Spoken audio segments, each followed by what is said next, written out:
those 8 to 10 players that we need to get us over the hump. But guess what today is? It's portal day. I am in the portal like yeah, I'm not hard to find. You know I'm not hard to find. And guess what I'm finding? Lineman. We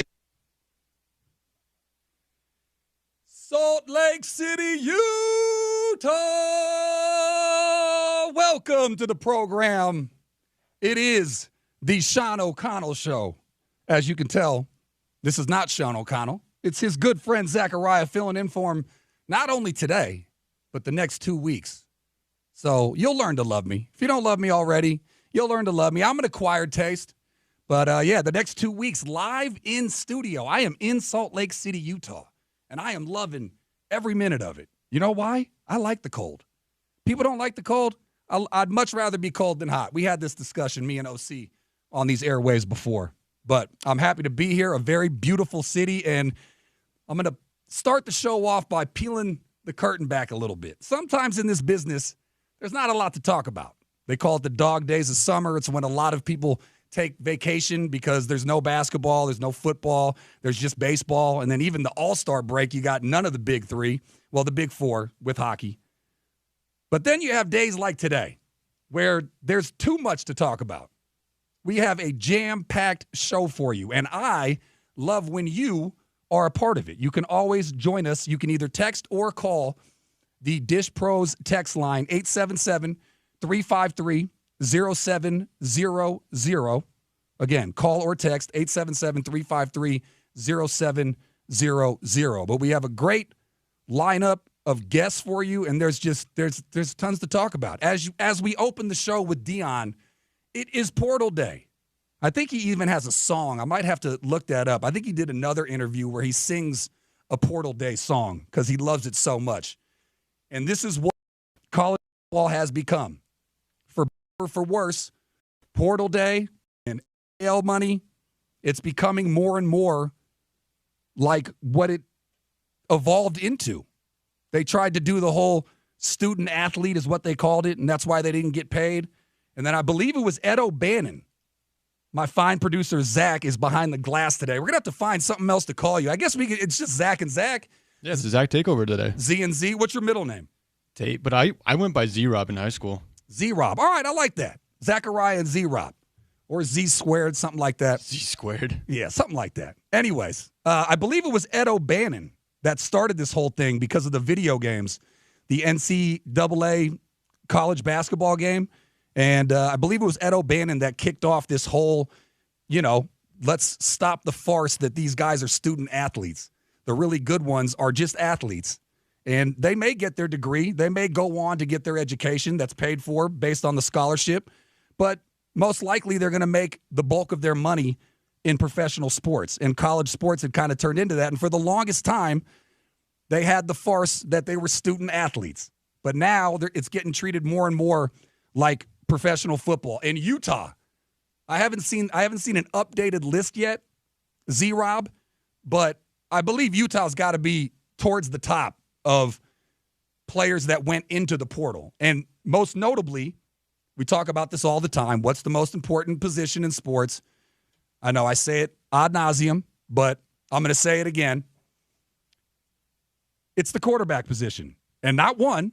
I'm going to go LeBron on you. Not one, not two, but 3 Utah quarterbacks have entered the portal. Now, you might freak out when you hear that, right? You might go, 3 quarterbacks are leaving? What's going on with Utah? Are we in shambles? No, you're not in shambles. You're just fine. I can explain it to you very simply. Now, usually the head coach, and we'll get to him in a minute, gets most of the attention, but coordinators are right up there. A lot of them are sort of like head coaches or have just as much responsibility. They just don't have the title, and it's especially dicey here in Utah. But we all know that the offensive coordinator position got changed. So Coach Andy's out. I did an interview with him like 5 days before he resigned. OC kind of blamed me for that. It was not my fault. I thought we had a lovely conversation. I think I even made him laugh at the end. But once that got changed, everything changed for Utah. And it's very simple. Andy Ludwig ran a pro-style offense. Jason Beck does not. So, of course, if you're a quarterback and you your whole life have been grooming yourself to play in a pro-style offense, and now that guy is gone, and a new guy's coming in that's playing a spread offense, which is totally different, of course you're going to enter the transfer portal. So if you're a Ute fan out there and you're seeing now the other positions kind of similar, but quarterback most importantly, you're going to leave if what you've been doing your whole life is no longer what's being done at the school that you're at. So don't flip out. Don't flip out. Calm down. This is all about the coordinator change, and it makes a ton of sense. And so what I've done is I've put up on the poll a couple of questions. One, we're going to get to Coach Witt in a second. Coach Witt is back. You got two choices. A, thank goodness, or B, I was ready for a change. We've done a similar poll to this, but not since the announcement that he's back. And then the second one, which is more related to what I'm talking about right now, is 3 QBs hit the transfer portal. A, good, upgrade is needed, or B, not a good sign. I know where I'm voting, but what say you? So you can vote on Twitter. I'm at Zach Sports, ZAK Sports, and I believe the polls are up at ESPN 700. So you can vote on that. We'll get into that. But my guy Z-Rob says we have a phone call early in the show, and I told you, if you call in, 877-353-0700, you will get on the air. You're supposed to tell me the name and the city, Z-Rob, but I'll just toss blindly to him. George, welcome to the program, George. What do you got? Yeah, okay, with all the quarterbacks at Utah leaving, does that mean Cam Rising said, yes, I'll be back another year, or does Utah have to go out and spend a couple of $1 million to make up for Cam Rising leaving? And also, I think that the reason why there's the difference between what happened this year and last year is because we had better backups for Cam Rising last year. Thank you for the phone call, George. I'll answer the question first. I will say that, look, I'll tell you a secret. See, this is the problem with me. I'm a little bit too open with all my information, but I feel like you as the listeners, you deserve that. I met Cam when he did an interview with OC a couple of months ago. I think it was like right before the season. And we follow each other on Twitter, so I sent him a DM. I slid in his DMs is what the kids say. And I just said, hey, I don't know if you're free, but I'm filling in for OC for the next couple of weeks, and I figured you're probably busy, but it was worth a shot. So I don't know exactly what's going on with that. Z-Rob says we do have an update. I need to get that more fully because it came right before the show. But I think what Z-Rob was telling me, my fine producer, is that it's looking like he's not going to come back. So that kind of answers that question. And, yeah, I mean, depth, there were a lot of – when I did fill-in shows for OC early, like throughout the season after Cam went down, there were a lot of fans that were angry that they didn't have more depth at that position. But in Coach Witt and Utah's defense, I think they thought they did. Yeah, and Utah went with through, Isaac Wilson. Utah went through like 4 or 5 quarterbacks this year. I mean, Sam Howard got injured during practice. Cam Rising hurt in the second game against Baylor. Isaac Wilson gets hurt against Iowa State, and then Brandon Rose gets hurt versus BYU. And that leaves you with Luke Batari, who won you your last game of the year, ended the season on a high note, and it's like, all right, cool, let's go to next year. Batari's leaving. As you said, Rose, Wilson, and Howard are all transferring. Yeah, and so, look, I would love Cam to come back. I understand the frustration with his injury. Because here's the other part, and I heard Nick Saban say this on ESPN. I believe it was with McAfee, or maybe it was somewhere else. He's either on Game Day or he's on McAfee. So it must have been McAfee because he was speaking. When they do Game Day, they speak very professionally and in small little snippets, and he was speaking more freely. So it must have been the McAfee show. But what he said essentially, and this is a lot of the reason why I think Nick Saban retired when he did. Nick Saban did not have to retire. He still has a ton of energy, but I think he got frustrated with all the stuff that college football is going through, and he didn't want to deal. Look, he tried to coach in the NFL with the Dolphins, and it didn't work out, and he went back to college because he preferred it more where it's not NIL money and the transfer portal and dealing with all that, because basically now you're dealing with, it's like dealing with NFL players. So he retired. I was shocked when he retired because I thought he had another decade in him. Yeah. But he didn't like the way college football was going. But what he said was the biggest effect that the transfer portal has on college football is depth, because you have guys, usually you get a commit, and then I think it was you had to sit out a year before so people wouldn't leave. But nowadays, if it doesn't look like you're going to be the starting quarterback, then you just enter the portal and go somewhere where the coaches basically tell you it's your job to lose. You're going to be the number one guy. So why would you go somewhere and sit behind somebody when you could go somewhere and start?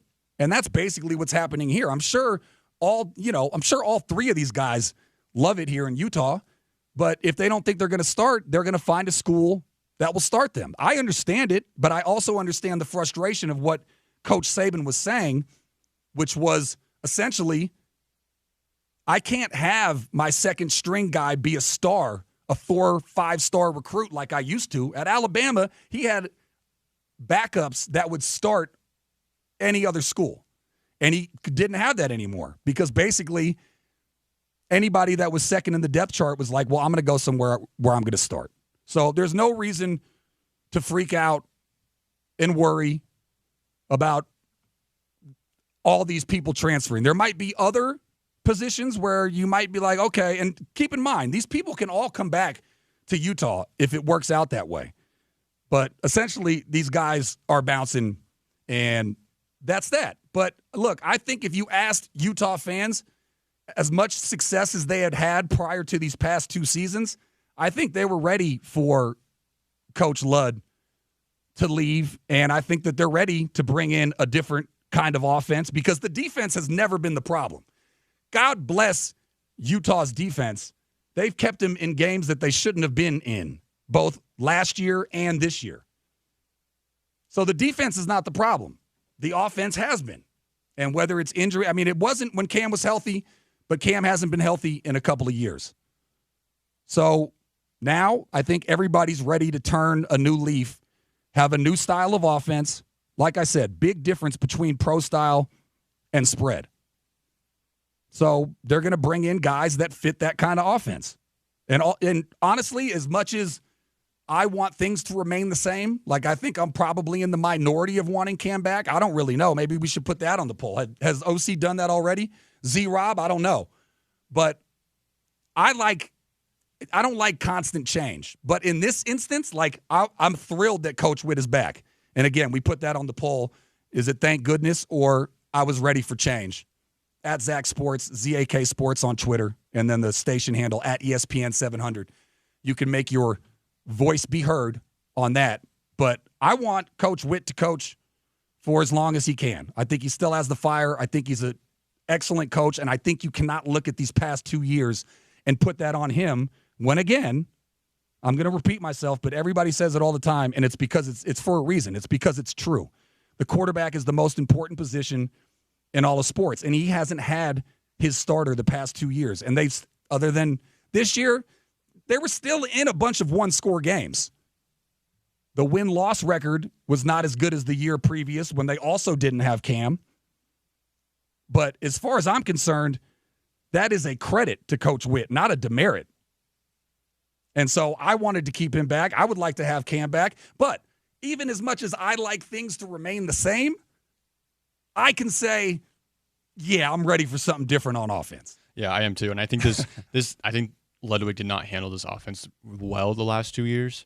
You know, Cam not playing last year because of his ACL injury that he got from the Rose Bowl against Penn State. And then this year, Cam gets hurt again going over the table of water, and then Ludwig's gone. It's like, wow, this is like the change that we need. And yes, three quarterbacks hit the portal, but I think it's just a nice change of scenery for everybody, you know. And I'm sure NIL has something to do with this as well. Like we look at college football this year that came back for the video game. Yeah, and look, keep in mind, as many people are leaving, people are going to come in. Jason Beck quarterbacks will come in. Utah is still a coveted program that guys are going to want to come to. So that's kind of why I said good riddance. Are you ready for them to be gone? It's no flag or demerit on those quarterbacks, but they're not going to fit what Jason Beck is going to do. So anyways, that's one half of the opening segment. And the opening segment of the Sean O'Connell Show is always brought to you by Alvy Armani. If you're having hair issues, gentlemen, and I'm on YouTube Live, go check me out. ESPN 700 Sports YouTube. You should be able to find it. I put a link on my Twitter. You're supposed to be calling it X, Z-Rob.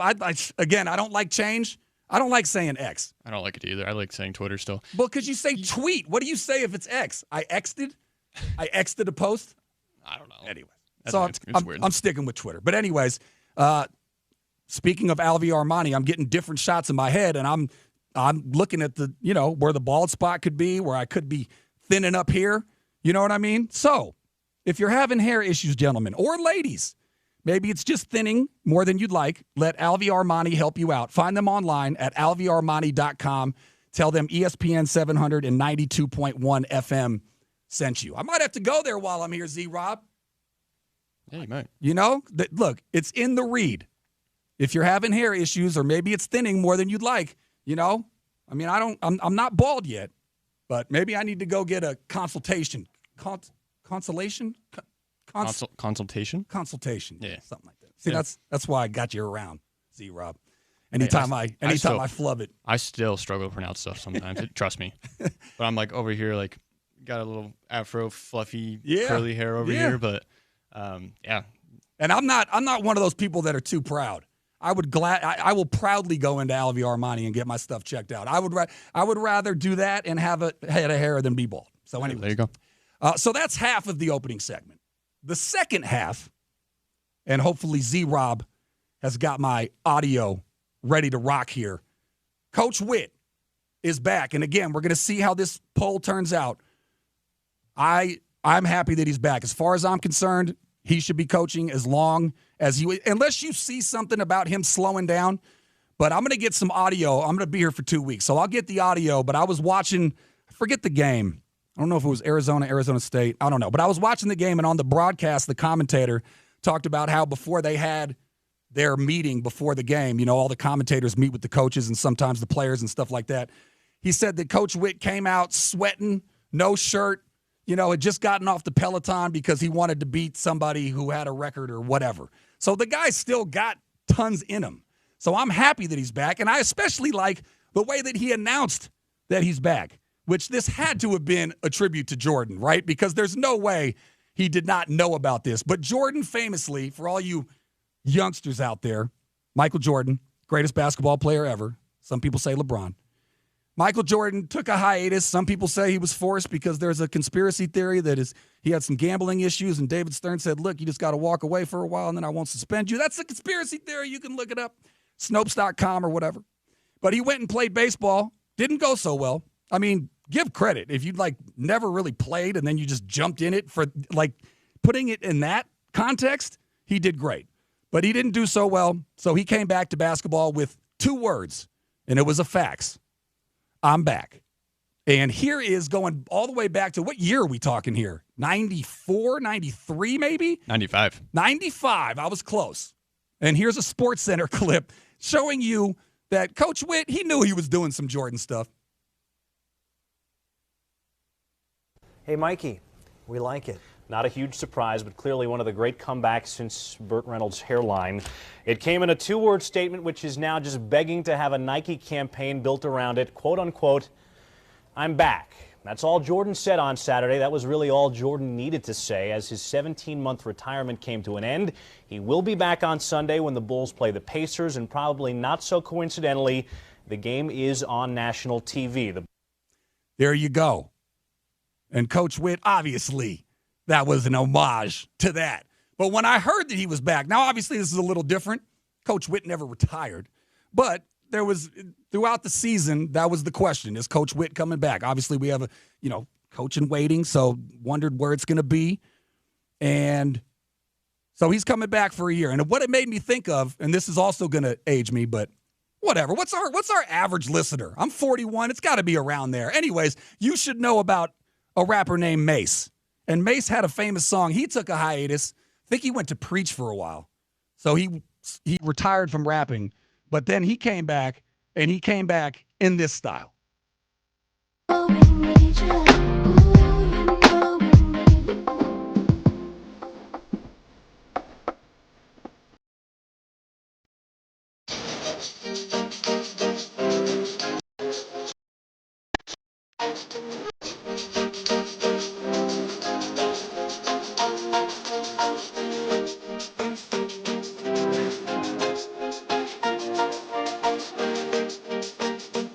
There you go. I like it. Welcome back. We need you, Coach Witt. So that's how I felt when I heard the news. But again, we're going to let the people speak because it has been a rough couple of years. Again, you got to put it in context. You can't just say it's not excuses, it's reasons. In my opinion, in life, there's excuses and there's reasons. I think the struggles over the past couple of years can be explained with reasons, not excuses.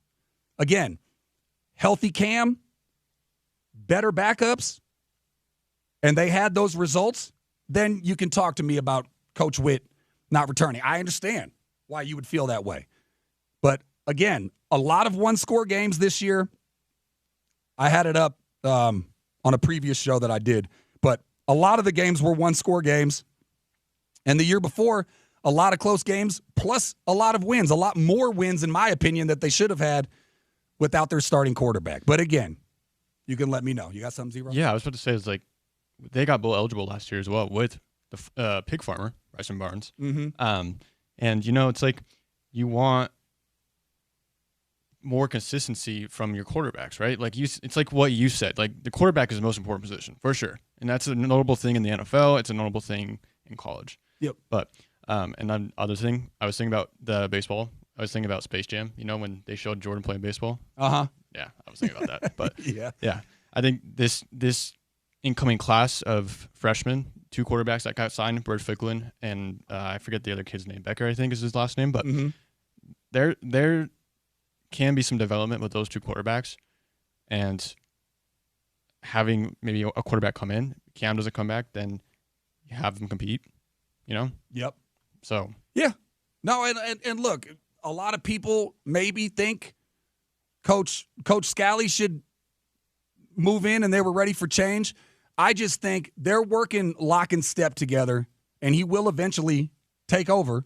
But I'm not pushing Coach Witt out. I want him as the coach for as long as possible. But again, what say you? I guess what I want to know what has changed, because the last time we did something similar to this, Z-Rob, it was a lot closer than I thought it was going to be, or it should be. I believe it was 52-48. It was pro Witt coming back. But again, I want to know how that's changed, how you feel about it now, all these guys leaving. How do you feel about the hire of the new offensive coordinator? And now that he's said that he's back, have you changed your mind, one way or the other, or do you feel the same? So I kind of want an update on how the people feel. And I'm hoping it's a little bit higher in the thank goodness rather than the I was ready for change. But again, you can vote on that. That's one of the polls. At Zach Sports, ZAK Sports, and at ESPN 700. I'm going to retweet the polls here in a second. But there's that one, and then the other half of the opening segment. 3 quarterbacks hit the transfer portal. A, good. Upgrade is needed. B, not a good sign. So we'll talk about that and much, much more coming up next with Nick Carparelli. I got to ask him. I ask everybody who has I'm allowed to stereotype, by the way, because I'm half Italian.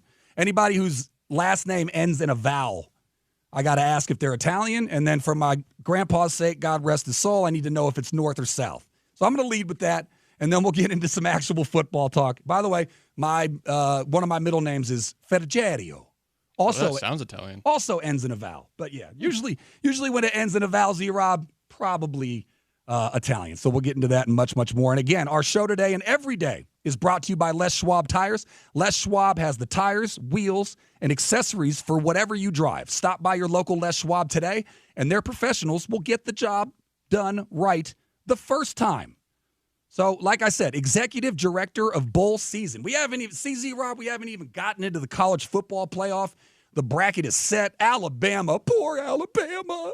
I thought they were going to find a way to force them in just for ratings. But Alabama did not make it. I will give you who's playing who's got the buys. And, of course, I will discuss that and much, much more with Nick coming up next. All right, again, you can vote on the polls at ESPN 700. Let us know. Coach Witt is back. Thank goodness. Or B, I was ready for change. 3 QBs hit the transfer portal.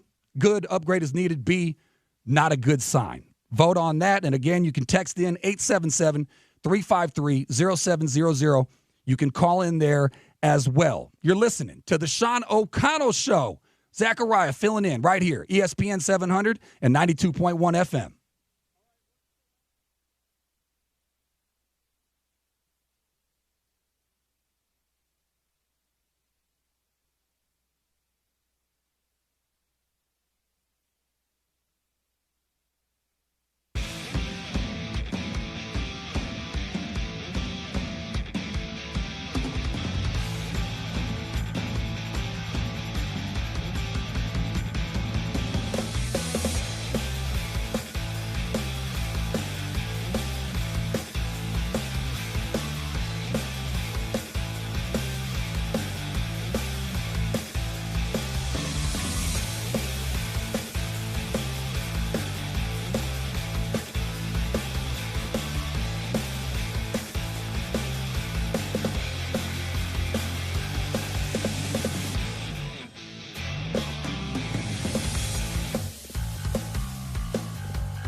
I'll tell you what the scenario is. Welcome on back to the program. It is the Sean O'Connell Show. Zakariah filling in right here, ESPN 700. Coming up about 11:45, something I like to call fun in the 40s. And I think James cut up Dave Chappelle going, fifth, 1, 2, 3, 4, 5, fifth, pleading the fifth. It's a day. Anyways, fifth is for fun in the 40s. So we'll do fifth coming up in a little bit here. We are efforting Nick Carparelli, executive director of bowl season. But while we're waiting to get him, I will just give you an update on who made it and who didn't. If you didn't watch the, they make a whole presentation now on this bowl. I mean, to me, it's kind of silly. As much as I love college football, just let me know when the bracket's out. But people love to argue. I guess it's good for this profession in the sense that it gives you something to talk about and you get all these fan bases all riled up, And I think Alabama is certainly upset. But if they didn't get blown out by Oklahoma and had 3 losses, and there's all these different things that factor in to who gets in and who doesn't. But essentially, your record is what your record is. And sometimes that's a little bit hard to figure out based on your strength of schedule, because when you have a conference like the SEC, then people are going to say, well, we played way better teams. But I'm far from the expert. I'll tell you who is. Executive Director of Bowl Season, Nick Carparelli. You can follow him at that name on Twitter or X, whatever you call it. Nick, welcome to the program. How are you? I'm great, Zakariah. Thanks for having me on. Yeah, absolutely. Thank you for coming on. So when it's finally set, and obviously, you're going to have fan bases that are upset because they're left out, I figured they were going to sneak Alabama into it just based on ratings and how popular that program is. Is it safe to say, Nick, that fan base is the most angry today? Well, no doubt about it. I mean, anytime you're the team or teams left out, especially if you're kind of the one team that everybody agrees, all right, maybe they were in, maybe they were out. There's some others that have a little bit of a beef, but Alabama probably is the one who feels most slighted. They're not real happy today. Just like last year, Florida State wasn't happy and Georgia wasn't happy. Last year there were 4 spots, and there were probably 6 teams that deserved to be in, but there's only 4 spots, so not much you could do about that. This year we have 12, which is nice. Just means a greater chance for someone to being upset, I guess. I don't want to look too far in the past, but since you brought it up, I'm interested to get your take on it. Florida State lost their quarterback, but were undefeated, so that's pretty egregious to not have them in. And then Georgia looked like the best team all year, but then happened to lose to Alabama. How did you feel about that decision? This is back when there was only 4 teams, so you can only put 4 teams in. But how did you feel at that time a year ago? Yeah, that's a tough one. I certainly think if you're a Power 4 conference champion and you're undefeated, you should be in. But then again, Georgia and Alabama are very, very good teams. Alabama just beat Georgia, so it's kind of hard for Georgia to say we should be in ahead of Alabama. But both Alabama and Georgia had a loss and Florida State didn't. So, again, when you look at last year, somebody was going to be upset. There's just not much you can do about it. There's 4 spots, 6 teams. We can all do the math. Yeah, I hear you. I guess when they factor in all of that, and we're talking with Nick Carparelli. Oh, by the way, I teased that. I have to ask anybody whose last name ends in an initial, are you Italian, Nick? Well, you know I am, and I grew up in the Northeast. I live in I spent a lot of time in New York. I live in Rhode Island, which has one of the most highest amount of Italians in the state, and I contribute to that for sure. Okay, now I got to ask you, because my grandfather, this was very important to my grandfather. Are you Northern Italian or Southern Italian? I'm both. So I'm Italian on both sides of my parents' family. Wow. 4 grandparents, all from Italy, from all over. Okay, that's kind of like Romeo and Juliet, isn't it? I mean, North and South have a little bit of beef. Yeah, well, I'm welcome everywhere, I guess. That's how I look at it. Yeah, that's nice. Nick Carparelli joins me. He's the executive director of Bowl Season.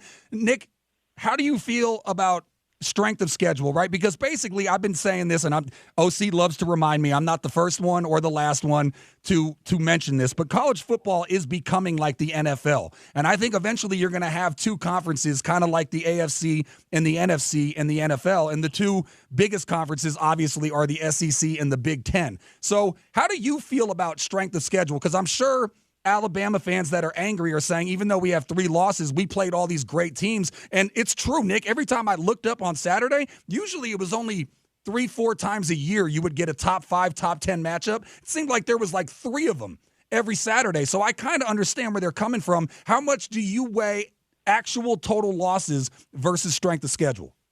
Well, I don't know if it matters too much what I think along those lines. What the committee thinks is that strength of schedule is pretty important, but it's just one factor of many. Strength of schedule, strength of record, and it's important to win games. So if you have losses, that's not a positive for sure. How you played the game is, obviously last year with Florida State, they put in a qualifier if your best player is playing or not playing. So many factors involved. I kind of get amused at my colleagues across all these conferences, and somebody's always complaining. Right, you're never going to make everybody happy. Yeah. This is a national championship we're talking about, right? So I'll take a step back and say the notion that the majority of teams should come from any one conference or 2 conferences, regardless how good those teams are or how tough the conference schedule is, I think is a ludicrous notion. I think this is a national championship. There are teams that play in multiple conferences all over the country. And it's important that everybody has a chance to win the national championship. So if you have a great record and maybe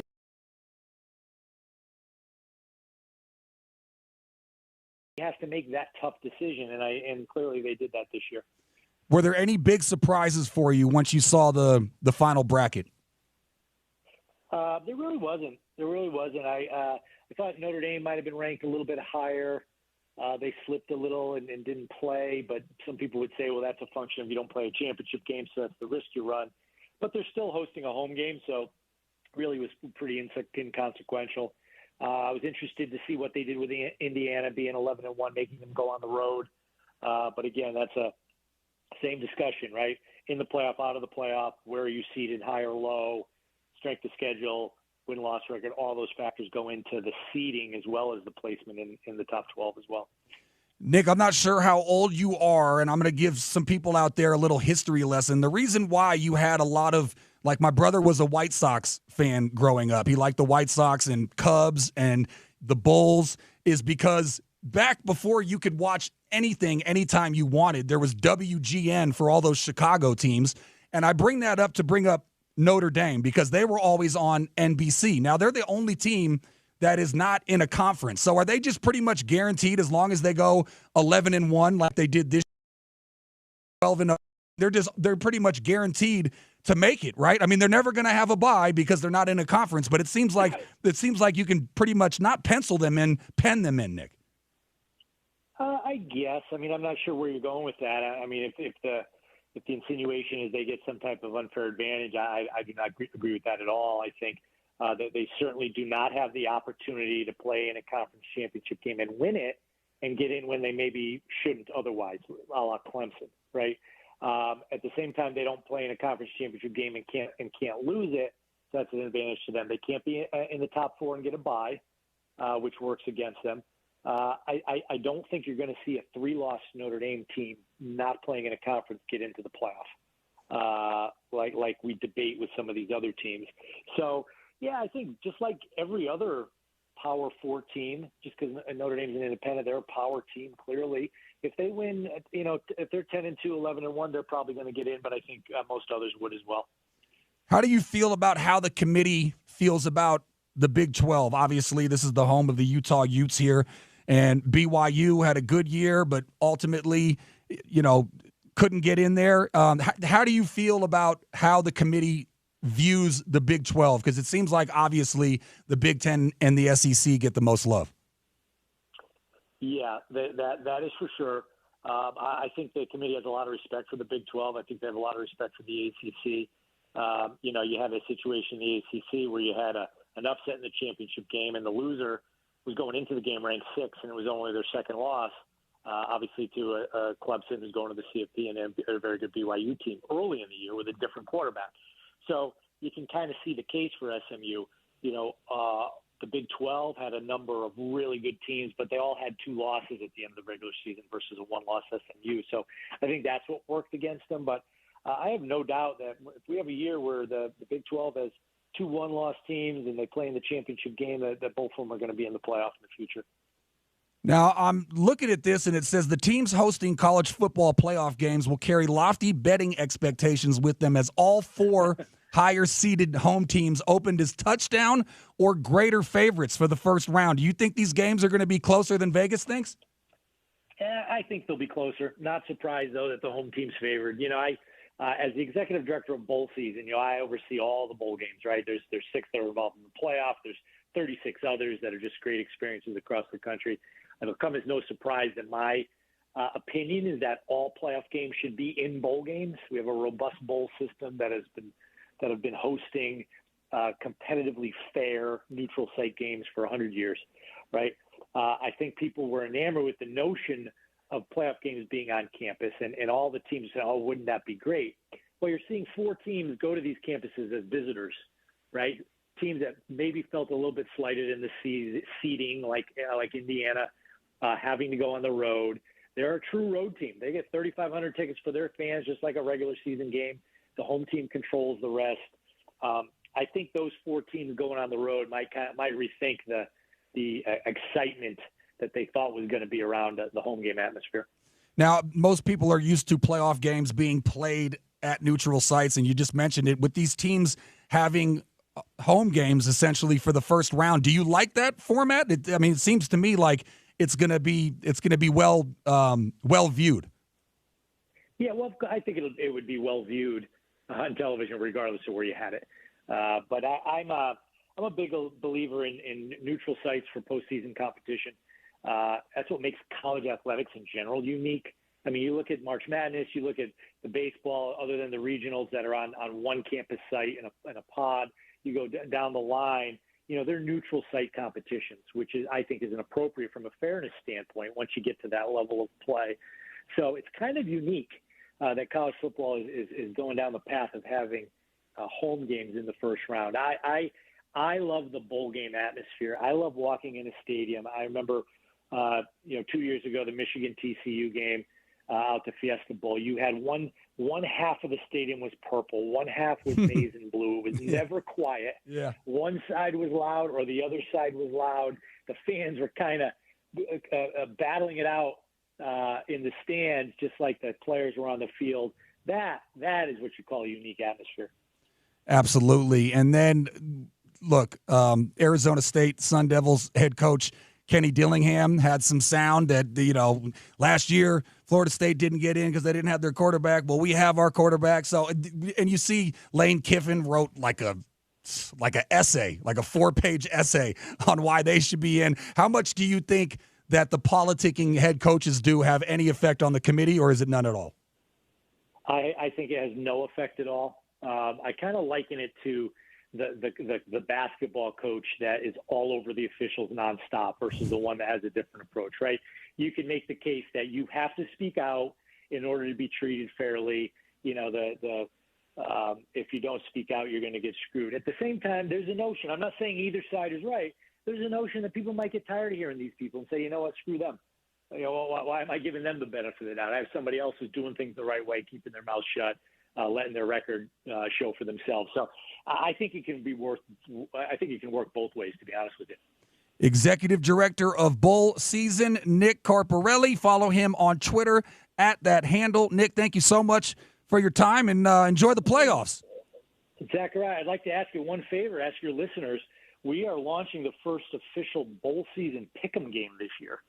If you're a college football fan, you need to go to pick'em.bowlseason.com, fill out the 47 winners. Grand prize is tickets and airfare to next year's national championship game. You could win other great prizes, a year's worth of coffee, a year's worth of bowling. You could win EA Sports college football video game. Free to play. Pick'em.bowlseason.com. Pick'em, so Pick'em, PICKEM.bowlseason.com. Yep. All right. Easy. I'm gonna fill one out myself. I'd like to win those prizes, Nick. Hey, there's no downside to it. You get a nice little bracket-looking thing you could print out, and you can kind of keep track of who you predicted to win. A little bit of a March Madness kind of feel to it. Yeah, I like that. I'm going to send that out. I don't know if you're on a friend's text thread, but I got 2 of them with 2 different groups of friends, about 10 each. So I'll send that over and, have a little friendly competition. Yeah, you got it, Nick. Yeah, and within the game, you could set up a little pool so you could have competition amongst your 10 friends or whatever. Oh. Do your own little game. Nice. Yeah, so that's easy to set up as well. Nice. Right on, Nick. Well, thank you for your time, man. And again, enjoy the playoff. Thank you. You too. There you go, Nick Carparelli. That's good stuff. I'm going to do that, Z-Rob. Maybe you can join maybe we'll do a little station one. I think we should. That'd be fun. Yeah. I want to get college football. Yeah, I want all those prizes. We're eligible, right? Because working for the station, you're usually not eligible for prizes, but this is something totally separate. Yeah, this is an art pick'em. Yeah, I think we should do a station. We should. A little group. James, can you get on it, please, if you're listening? Yeah, James ain't listening. But that'd be cool.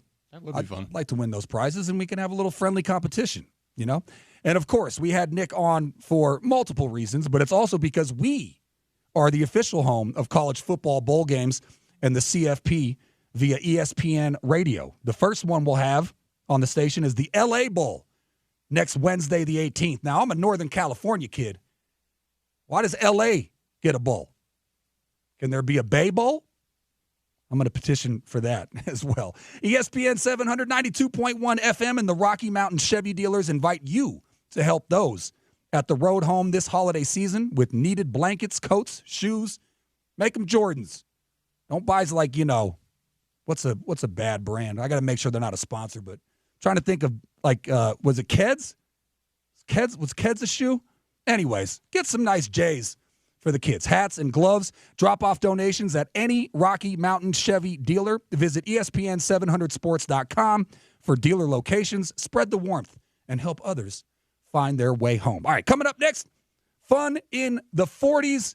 We will do that, much, much more as we wrap up hour number 1. Just getting started. Jam-packed show. It is the Sean O'Connell Show. Zakariah filling in right here. ESPN 700 and 92.1 FM.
Welcome back to the program. It is the Sean O'Connell Show. His guy, Zakariah, filling in till 2 o'clock right here at ESPN 700. Coming up, top of the hour, Alex Markham, Ute Nation publisher on Rivals. We'll talk to him all things Utah football. Looking forward to that conversation. I'm going to try to lead him into, hopefully he's not listening right now, but I'm going to try to lead him into getting some juicy info, Z-Rob. I'm going to throw, what do they call it? I'm going to throw chum in the waters and hopefully. Throw a curveball? Yeah. No, just chum. I want to throw chum in the water and see if Alex is a shark and he comes get it. But right now it's time for Fun in the 40s. We don't have a ton of time for it because we went a little long, but I wanted to get all that college football playoff information. But I thought this sound was funny. I mentioned it in the previous interview. But Arizona State coach, that guy's crazy.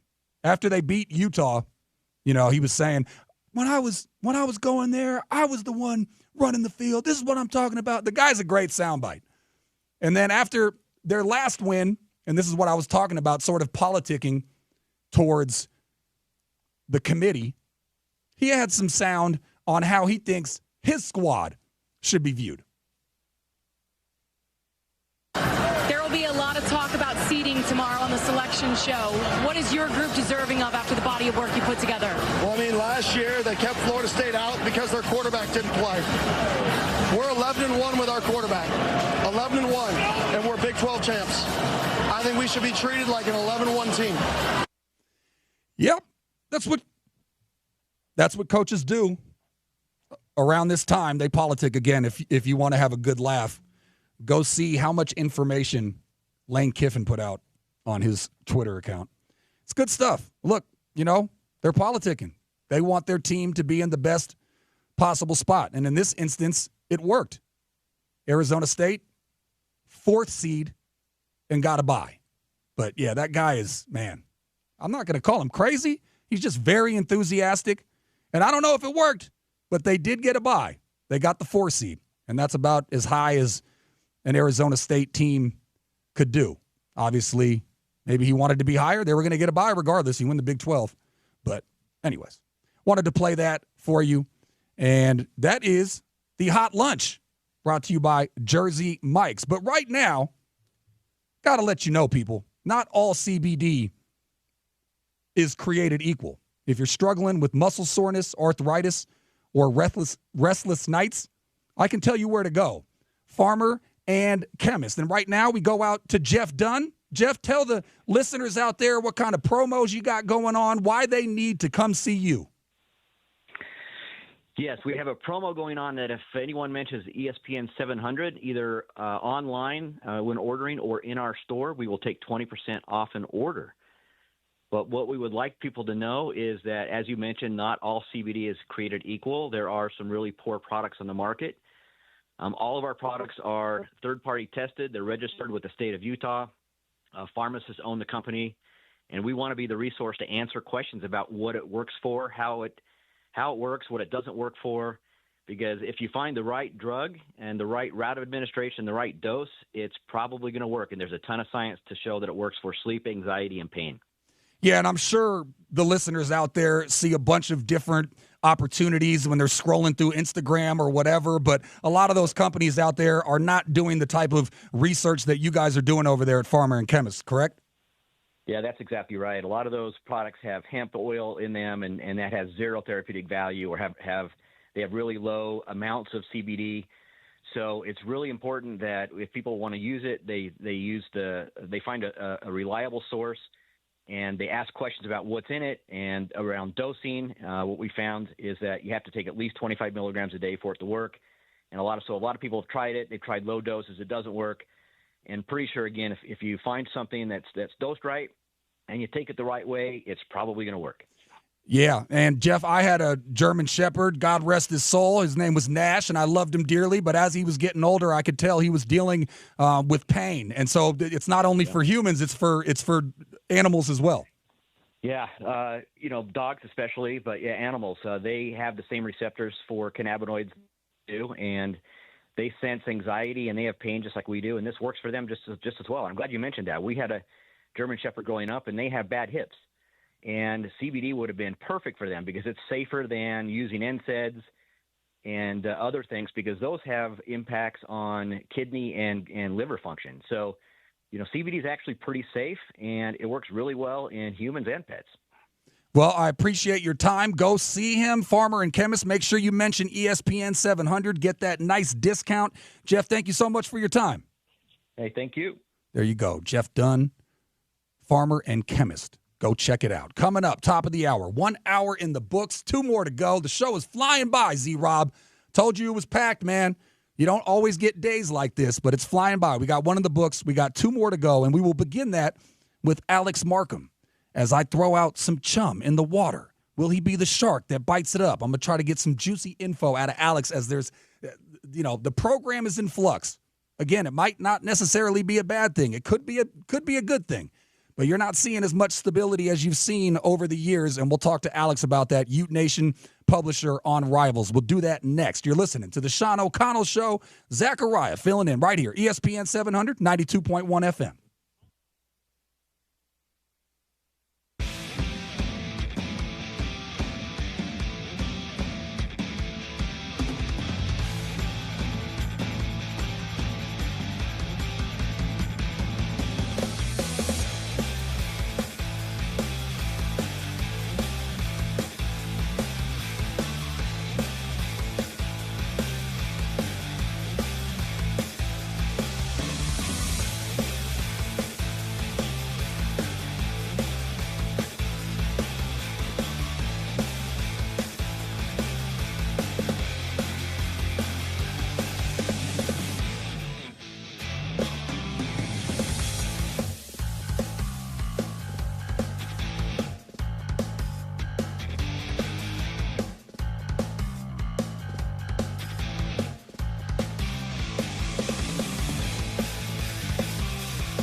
I got sweaty palms. I've been self-conscious about that my whole life. Welcome back to the Sean O'Connell Show.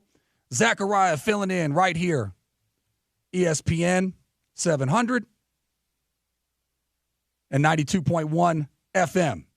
Coming up at the bottom of the hour, I watched NFL all day yesterday, pretty much. Not so much of the Sunday night game, but definitely the, out here it's 11 o'clock and 2 o'clock games. 10 o'clock, 1 o'clock in Cali, but I've made the adjustment. And I've only been here for 24 hours, a little bit more. I got in pretty early yesterday. Man, that cold hit me when I got off the plane. I'll tell you that. But anyways, at the bottom of the hour, we will go around the NFL. The Chiefs, man. Unless you're a Chiefs fan, you got to be just tired of the Chiefs at this point. But that's one of many storylines that unfolded. So we will get to that. And, of course, we will update the polls. You can go vote on them. I have retweeted them at Zach Sports, ZAK Sports, and then the station handle at ESPN 700. Coach Witt is back. Do you say thank goodness? Or do you say, I was ready for change? And 3 QBs hit the transfer portal. Do you say good? Upgrade is needed? Or do you say that's not a good sign? We will talk about that and much, much more with my next guest, Alex Markham, Ute Nation publisher on Rivals. Alex, how are you, sir? Zach, man, I'm good. Other than I think I might have had like a weekend for like maybe 5 hours. So, what do you mean? Oh, just watching football? Oh man, it was nonstop. Just phone just absolutely buzzing off, hearing different things that were going on. When things melted a little bit with football, you had the basketball game going, and then football stuff started popping off during that. Which, no offense to basketball, I mean football's absolute king out here. It doesn't matter if football's off season and basketball's in season. It was nuts. It was absolutely nuts. Well, not to get too personal, but if you have a significant other, the beauty of that is it's, honey, I'm working. You know what I mean? She, might want to go to brunch or do something else, do some, something around the house, and you just got to go, hey, I'm working here, right? Hey man, that's why it pays to date ladies that actually love sports, right? Yes. So, well, yeah, or you could just kind of groom them into loving them if they don't. But again, it's nice to have the excuse that you're working. All right, I teased that I'm going to try to throw some chum in the water, and I'm hoping you're going to be a shark that eats it all up. But let's just start, because I think a lot of the Ute fans are panicking a little bit about not 1, not 2, but 3 quarterbacks going into the portal. I tried to calm everybody down and say, look, when you have a new offensive coordinator that runs a totally different kind of offense, of course you're going to look for a change of scenery. But what do you make about the new offensive coordinator hire, and what do you make about all these guys entering the portal? I'll talk to you about the quarterback stuff in a minute, but yeah, the new offensive coordinator hire, it was interesting, right? Because just the whole back and forth to it, they were really close on Arbuckle, really close on Leftwich, but the entire time it was really interesting because I kept hearing Jason Beck pop up. And hey, you got to pay attention to him. You got to keep an eye out for him. So it really kind of felt like, and when I say this, it wasn't like he was a bad choice, right? It was when you look at the whole context of everything, he was the safe choice. He was the one that seemed kind of like the one that was going to be there, the one that wasn't going to say no, right? And at the same time, too, he had one of the top offenses in the country this year. He checked the majority of the boxes that Whittingham had said that they were going to be looking for. So, when you really take a step back and look at it, it's a solid hire from Utah, by Utah. It's something that, he can, last year New Mexico was relying on the run quite a bit, but, when it comes down to it, he's very adaptive from what I've been told. He can go run heavy, he can go pass heavy. It's a system that is very,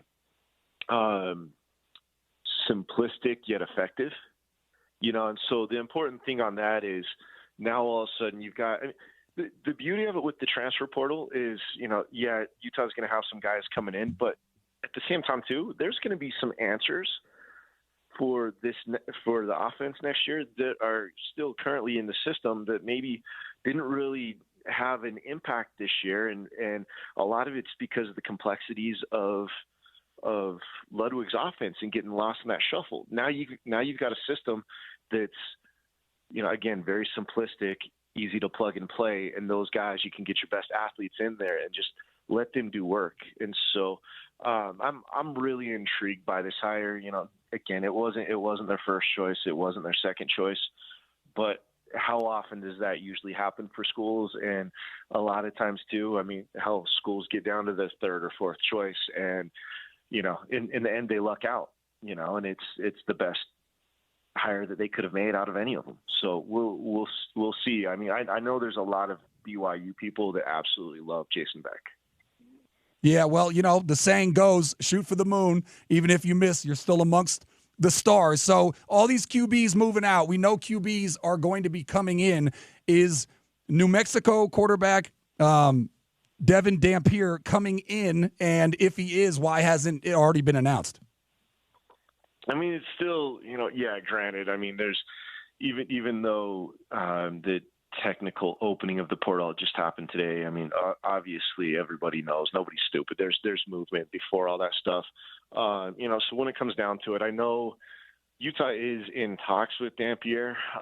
It seems like a no-brainer. At the same time too, he's going to have options, so he's going to use that as leverage. You can't blame him on it. So he's one that I would expect, but at the same time too, you just never know with these situations. They get so fluid. And hell, last year Utah had Sam Leavitt, Arizona State's quarterback, in as a silent commit. Next thing you know, he's flipping to Arizona State for more of an opportunity to start. And so again, these things, the amount of times they had somebody that was close to signing last year and then it was just completely flipped on its head. Man, I'm telling you, the transfer portal stuff and just how that stuff works it's absolutely insane. So you said you're going to get to the quarterbacks here in a second, and we're talking with Alex Markham, Ute Nation publisher on Rivals. Talk to me, Goose. Is this all about money? Do you think possibly Cam could come back for his 156th year? How exactly do you see that playing out, and is it really just going to come down to NIL money? Right now, and this is kind of a more fresh thing. There was a guy that put some stuff out saying that the expectation is for him to not come back.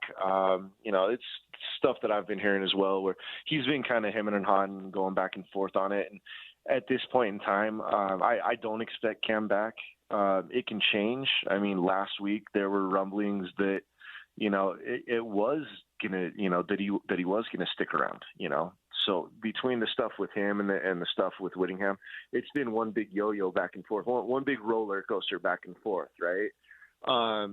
So yeah, when it comes down to it, like the rest of the quarterbacks, what I've been told is that Jason Beck wants to get his guys in first, through the transfer portal, get that taken care of, and then he'll sit back and see, he'll evaluate what Utah would have had, which obviously they're all in the portal now, aside from technically Cam, right? And go from there and see what NIL money is left over.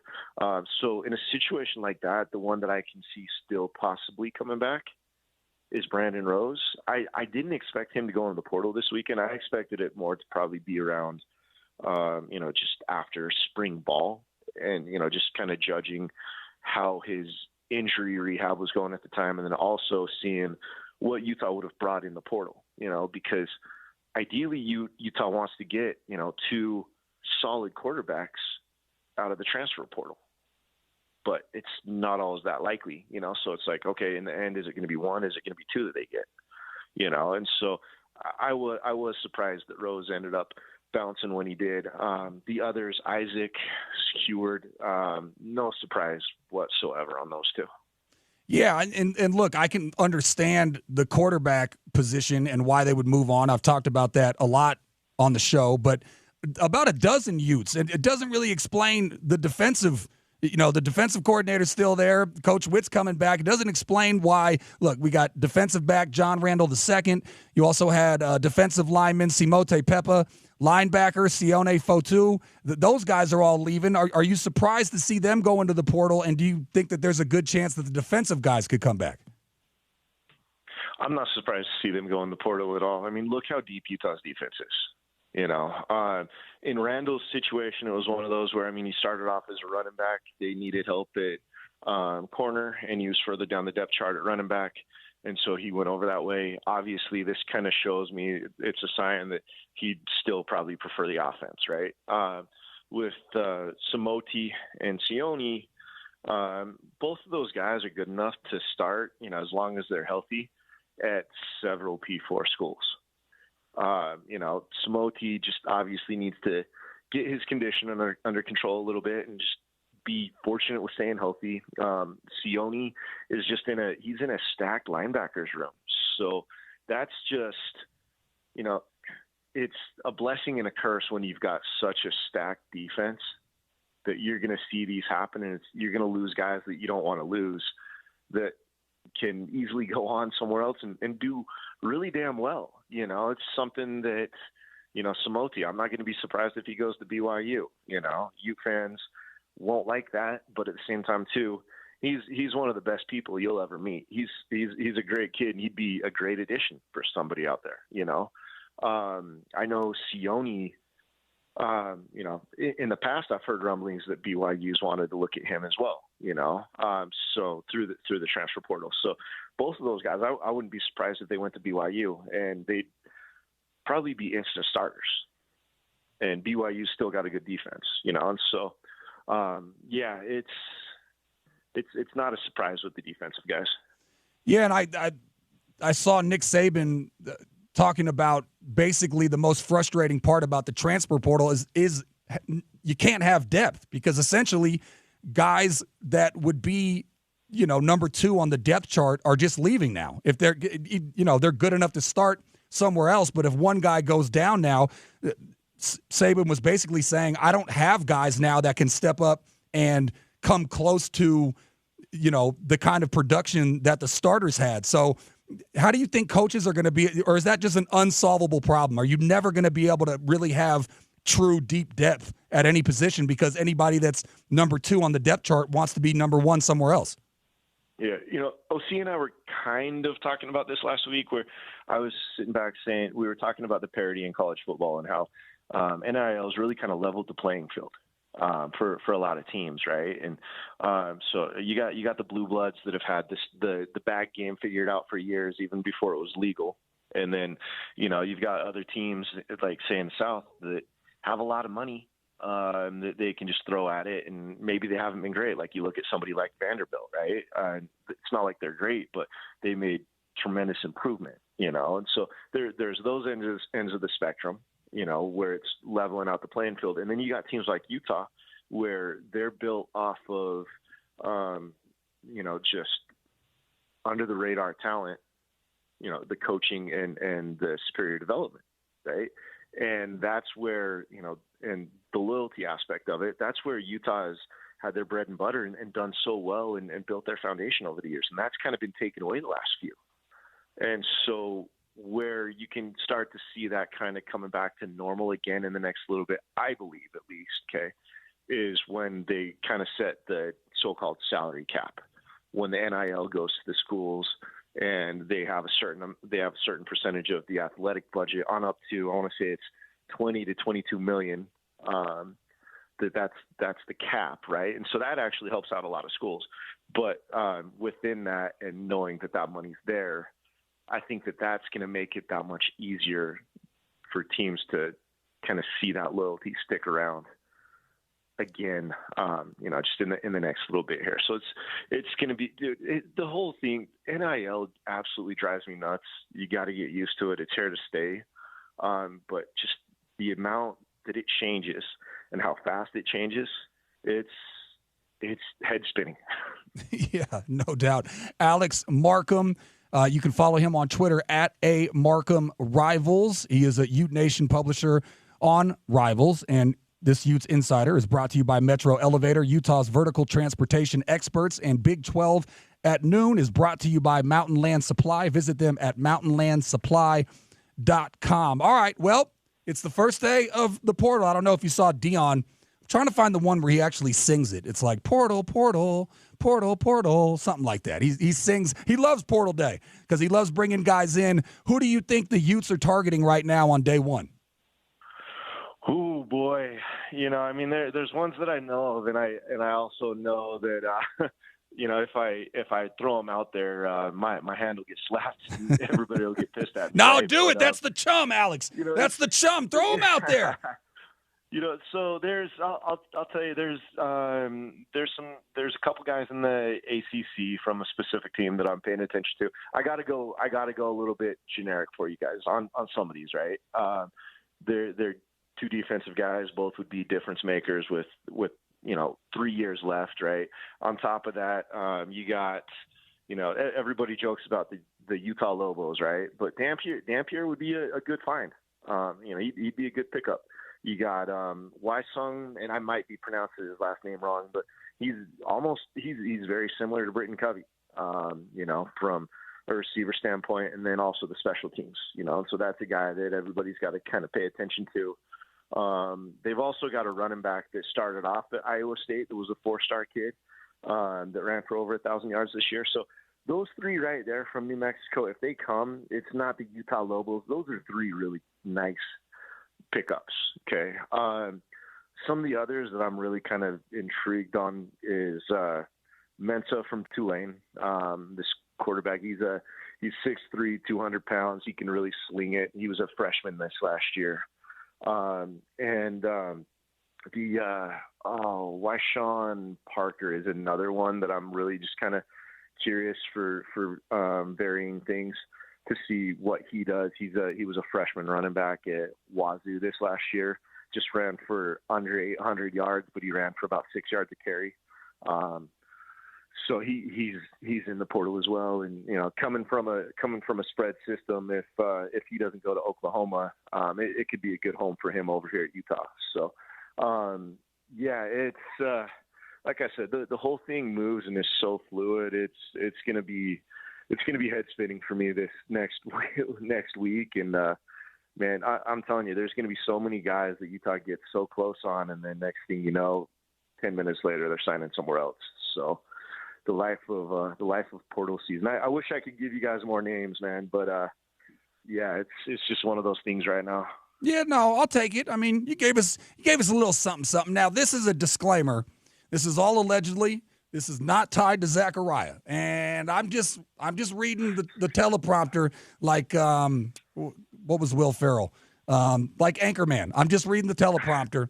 And apparently OC might have said something about people close to the program telling him that maybe being a head coach and waiting doesn't guarantee that person is waiting patiently. So what are you hearing about Morgan Scalley? Obviously, he will be the next head coach, but how do you feel that that's all going over, that Coach Witt in such Michael Jordan perfect fashion said that he's coming back next year? Oh, man. You got to love how Utah's creative team actually put that out and then had to do a tweak to it too. But what'd they do? I missed that. Oh, they put her out and it said "I'm back," and then they adjusted it, said we're coming back for 2025. So wait, why'd they change it? I don't know. It's like guys, come on, get it right, please. Wait, why did they change it? I have no clue.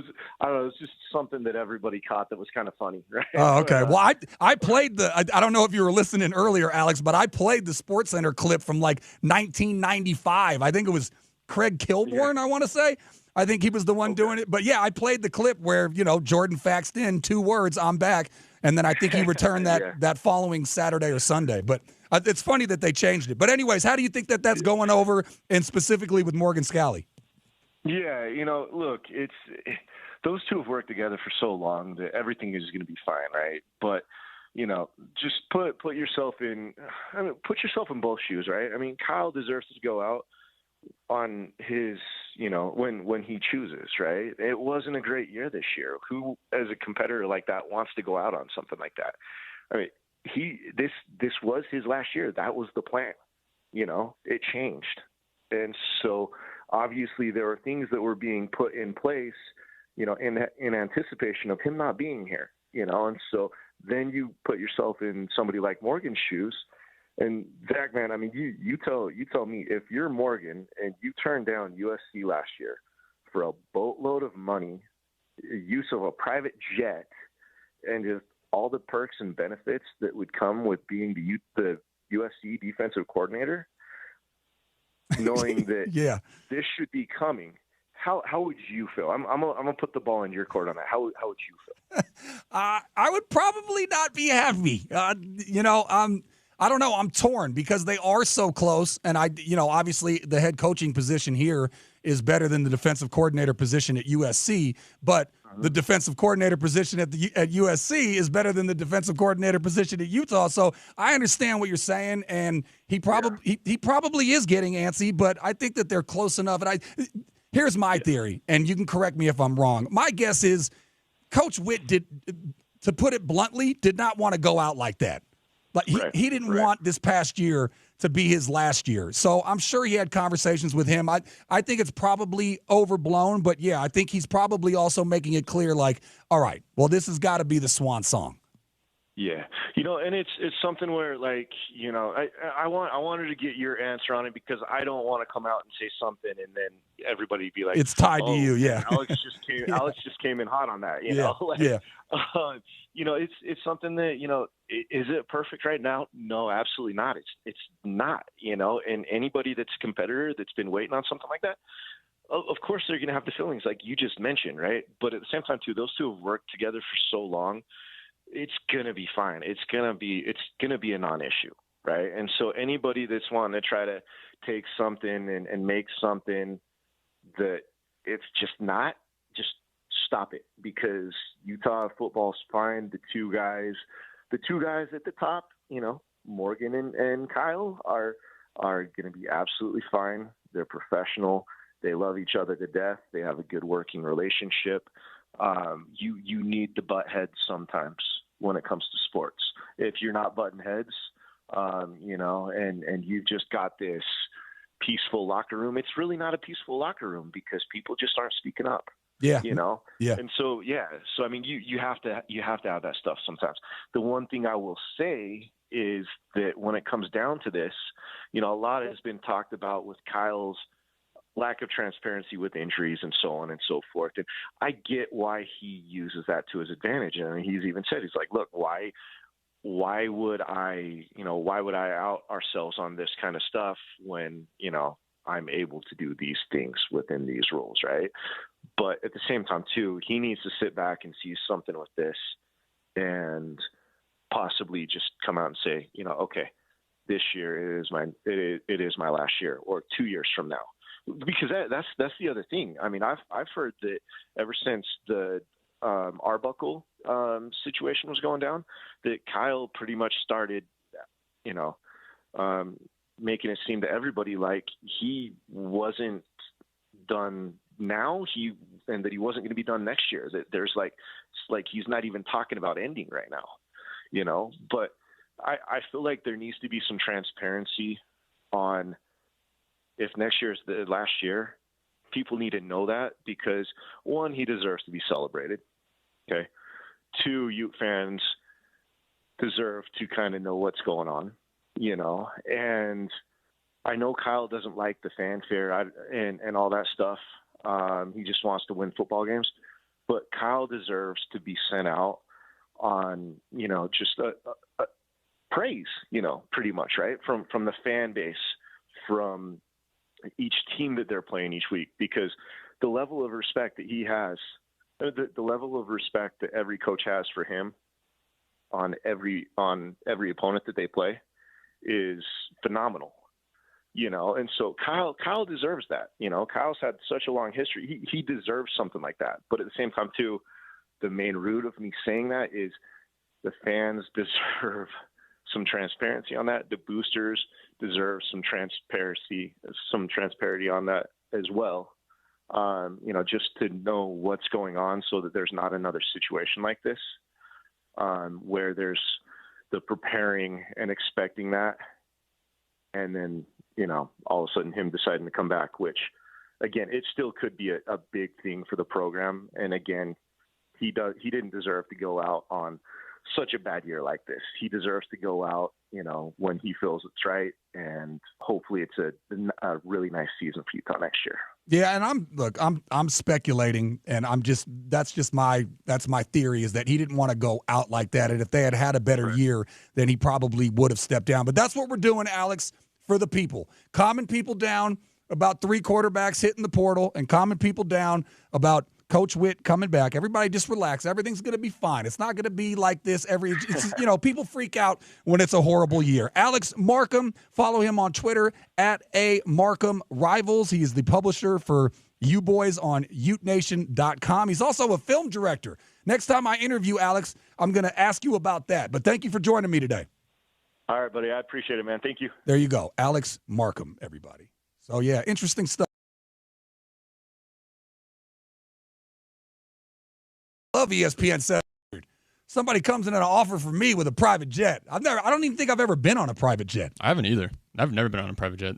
I know. I see, all these rich people. They talk about it so casually. They call it a bird, or there's another word for it. I'll have to Google slang names for an airplane. Private jets. Yeah, I know a bird is one of them. Yeah, that's definitely one of them. Yeah, there's another one too. Anyways, I've never been on one, so I can understand why you'd be a little irritated by that, but I think it'll all work out. And I think, again, Coach Witt, you don't want to remember 7-game losing streak. You don't want to remember not being bowl eligible. They did finally get a win over UCF to end the season, but again, 2 pick sixes on that. It's like defense balled out. Offense? No, okay, well, a little bit. Rushing touchdown, passing touchdown, but yeah, 2 pick sixes will get you a win, and that's another sign again that the defense isn't the problem. So all this change is a good thing. You got to look at it as a good thing. But we will update the polls. You can always call in or text in 877-353-0700. Took a caller in the opening segment. If you call, you will get on air. If you have a question or a comment, how you feel about the polls, Coach Witt is back. Thank goodness. Or I was ready for change. 3 QBs hit the transfer portal. Good. Upgrade is needed. Or B, not a good sign. You can vote on that at Zach Sports, ZAK Sports, and the station handle at ESPN 700. All right, coming up. I watched a lot of football yesterday. As Alex said, I was watching Saturday and Sunday, but a lot on Sunday. So we got to go around the NFL. The NFL is king. I love Utah because you don't really know who the favorite team is, not having an NFL team. A lot of Broncos fans, I've learned that. Z-Rob is one of them. A lot of Niners fans, I know that. OC is one of them. But you get, I saw all kinds of jerseys. I went to a local establishment. I saw a lot of Philly jerseys. They had an 11 o'clock game. There was a lot of Philly fans in there. But anyways, a lot of things took place yesterday around the NFL. So we're going to get into that much, much more. You're listening to the Sean O'Connell Show. Zakariah filling in right here, ESPN 700 and 92.1 FM.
Chiefs!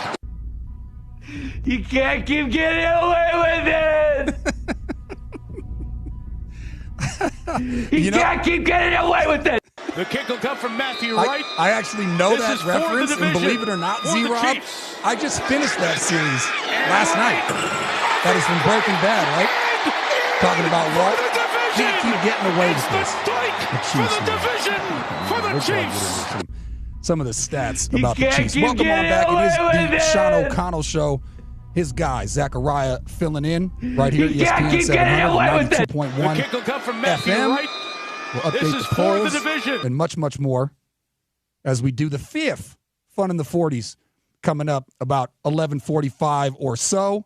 But right now, it's time to go around the NFL.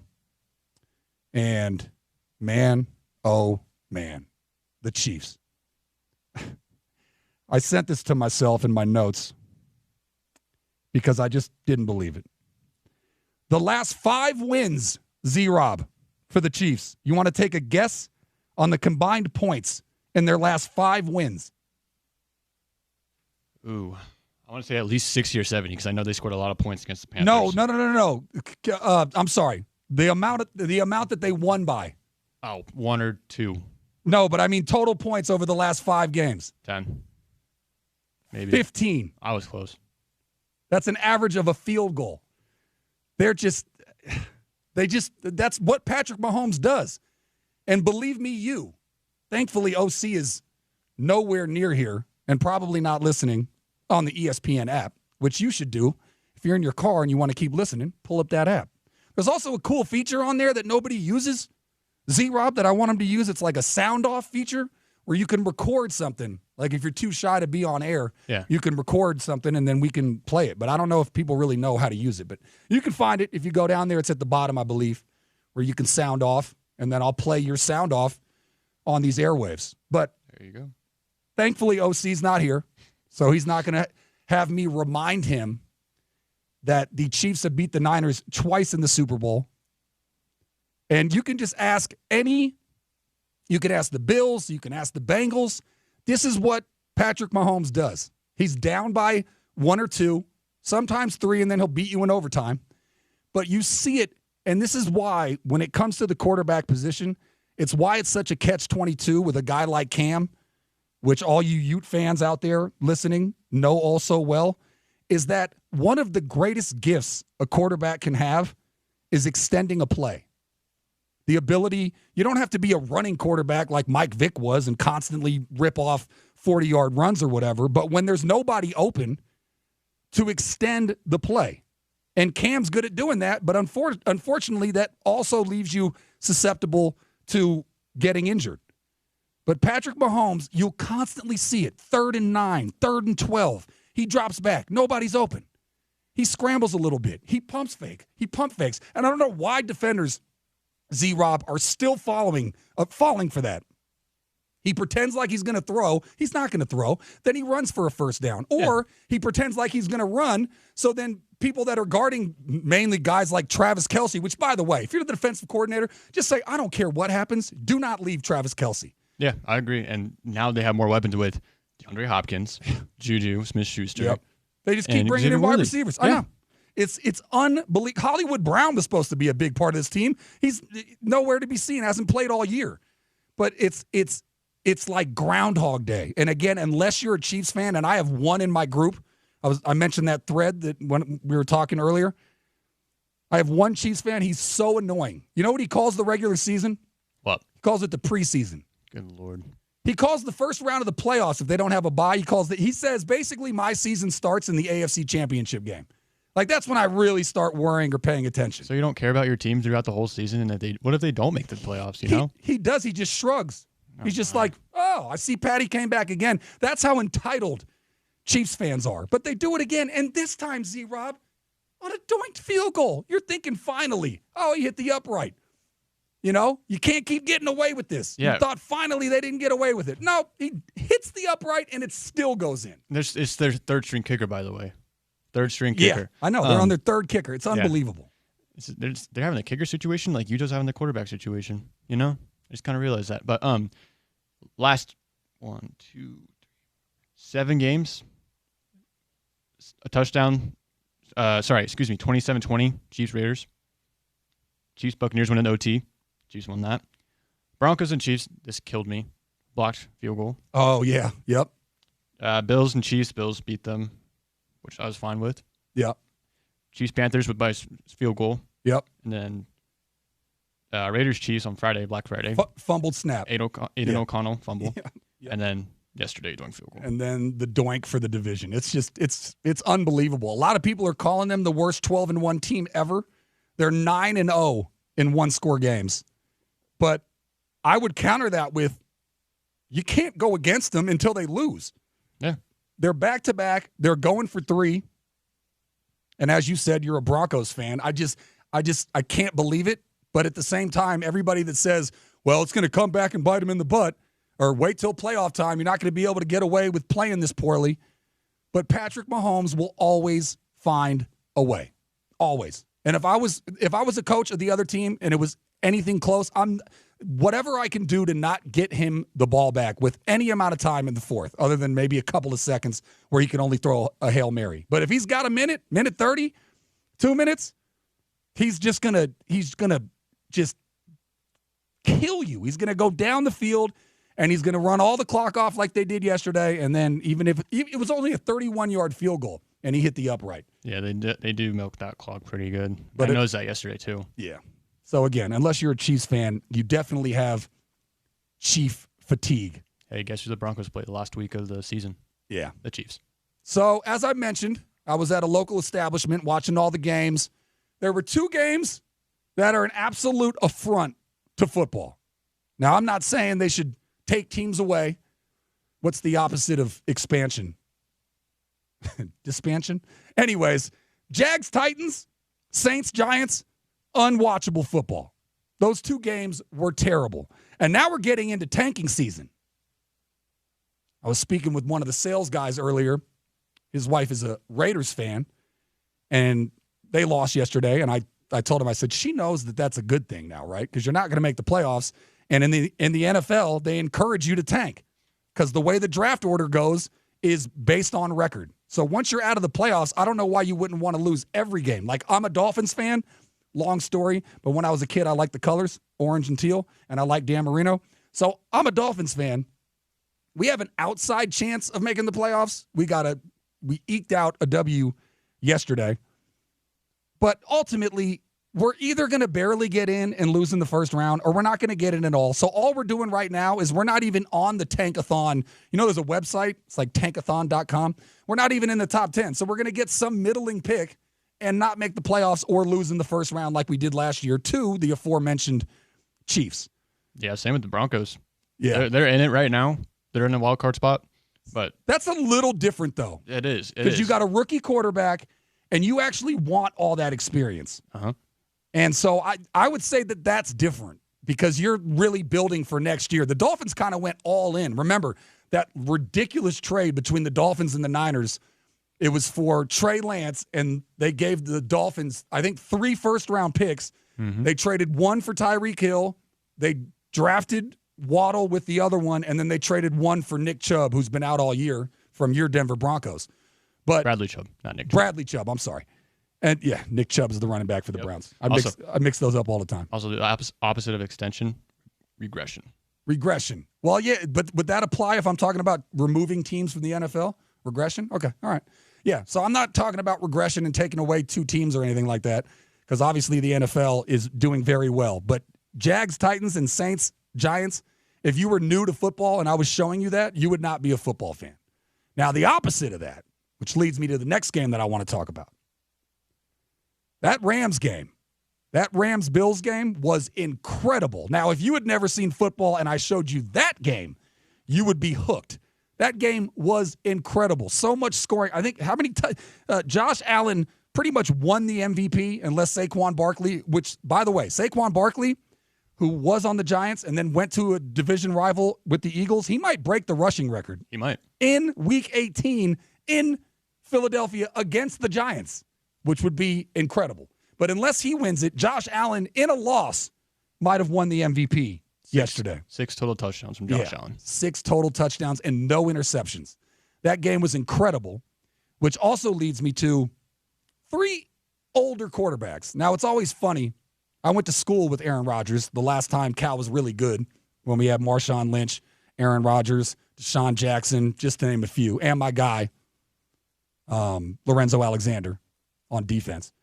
And it's funny, whenever they talk about Aaron Rodgers or Kirk Cousins or Matthew Stafford, they always refer to him as old. Me and Aaron Rodgers are essentially the same age. He just turned 41. I turned 41 in October. But in football sense, you're old. And 3 very different scenarios with those 3 quarterbacks. Kirk Cousins looks like he's done. He's coming off an Achilles, which is what happened when you get old. I have a friend that's a little younger than me that was just playing basketball. He was dribbling up the court, not even on a fast break, just dribbling up, and he thought somebody kicked him in the back of his leg, popped his Achilles, just doing pretty much nothing. Wow. Once you get older, stuff like that happens. But Kirk Cousins looks cooked. Aaron Rodgers also coming off an Achilles. Again, not a coincidence. Older quarterbacks are more prone to get injured. He's kind of in that state where the Jets are done. They lost another one, another close one, but he looked great yesterday. He looked like the Aaron Rodgers of old. And he's basically in tryout mode. This is like an audition, which sounds crazy for a guy that's going to be a first ballot Hall of Famer. And a lot of people say the best quarterback might not have the best credentials, but some people think he's the best quarterback ever because he's so incredible at throwing the football. A lot of playoff disappointments, but he did win 1 Super Bowl. I think he's a 4-time MVP, which is incredible. Yep. And so it sounds weird to say that he's auditioning, but he essentially is auditioning because of how bad the season's gone and that he missed all of last year. You know, he came out on 9/11 week 1 with the American flag and Monday Night Football, I believe, and then 4 snaps in, pops his Achilles. But he's basically auditioning to either return to New York, which I don't know what they're going to do with their head coach. A lot of it's probably going to be whether or not Aaron Rodgers comes back is going to be whether or not he's saying he's playing again, whether it's in New York or somewhere else. But he's basically auditioning. So that's another one. And then you have Matthew Stafford. We just talked about how great Josh Allen was yesterday. Matthew Stafford won that ball game. Oh, yeah. And he looks just as good as he did. Well, he won the Super Bowl a few years ago, but he looks like Detroit Lions Matthew Stafford. Yeah, he was 23 for 30, 320 yards, 2 touchdowns. One of those was to Cooper Kupp, and the other one, Puka Nacua. Puka Nacua. You know, he kind of reminds me of is Danny Rojas from Ted Lasso. You ever watch that show? Yeah. It's a great show. Yeah. Football is life. That's not bad. I like that. Yeah, it was funny. You know, he didn't know that he was playing in the NFC West. In the NFC West. Like, he didn't realize why he was playing them twice a year. Oh, that was great. And then Coach McVay came out and he was like, come on.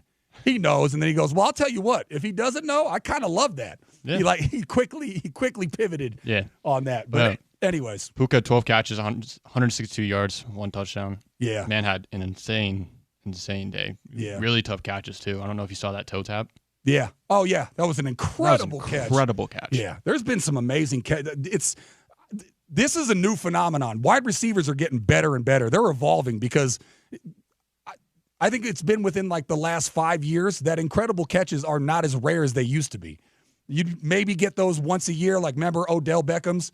That was very famous. But you'd get like 1, 2, or 3 of those a year. Now it seems like you get 1 or 2 or 3 a week. Anyways, that's just a little bit around the NFL. I could honestly do a whole show on the NFL, but we're not allowed to do that here at ESPN 700. We got so much more stuff for you, and I know baseball, unlike the NFL, is not king, Z-Rob, but a massive, massive contract for one guy who chose one New York team over the other. We'll get to that and much, much more in Fun in the 40s. We call it the fifth.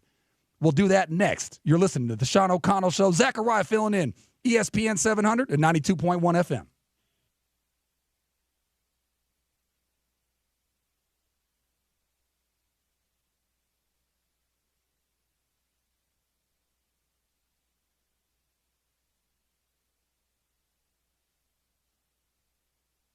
Big news from Mahomes.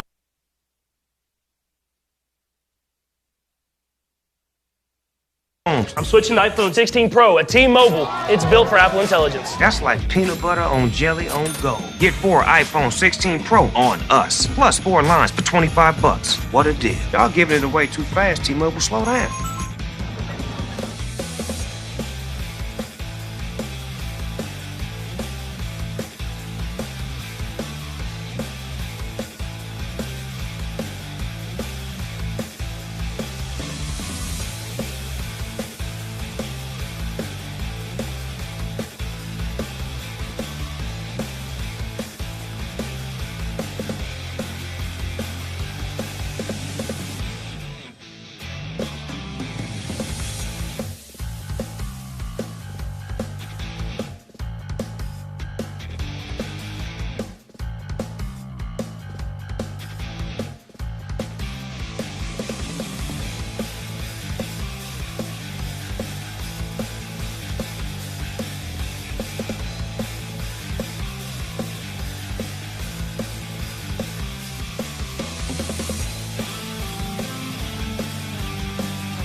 quarterbacks hit the transfer portal. So, A, good, upgrade is needed, or B, that's not really a good sign. So those are your options. You can vote on it. I retweeted the station's handle at ESPN 700. I retweeted it at Zach Sports, ZAK Sports. So we will update the polls and then, do a little reaction to what we heard from Nick Carparelli about the college playoff. It's been set. We know who's playing who has a bye, who's going where. So we'll talk about the matchups, react to a little bit of what he said. And then also we had a fantastic conversation with Alex Markham. Again, you can find all this stuff on the app, the ESPN 700 app. Go look for that. And if you missed any of the show, you can go back and listen to that. So we will do all of that to start the third and final hour. And you can always text in at the Dish Pros text line, 877-353-0700. You can also text there. If you're too shy to call, you can text in 877-353-0700. But right now, it's time for Fifth, Fun in the 40s. And look, I know baseball is not as popular as it used to be. It used to be America's pastime. Now football dominates. Basketball is probably 2. And then baseball's 3, hockey 4, soccer 5, something like that.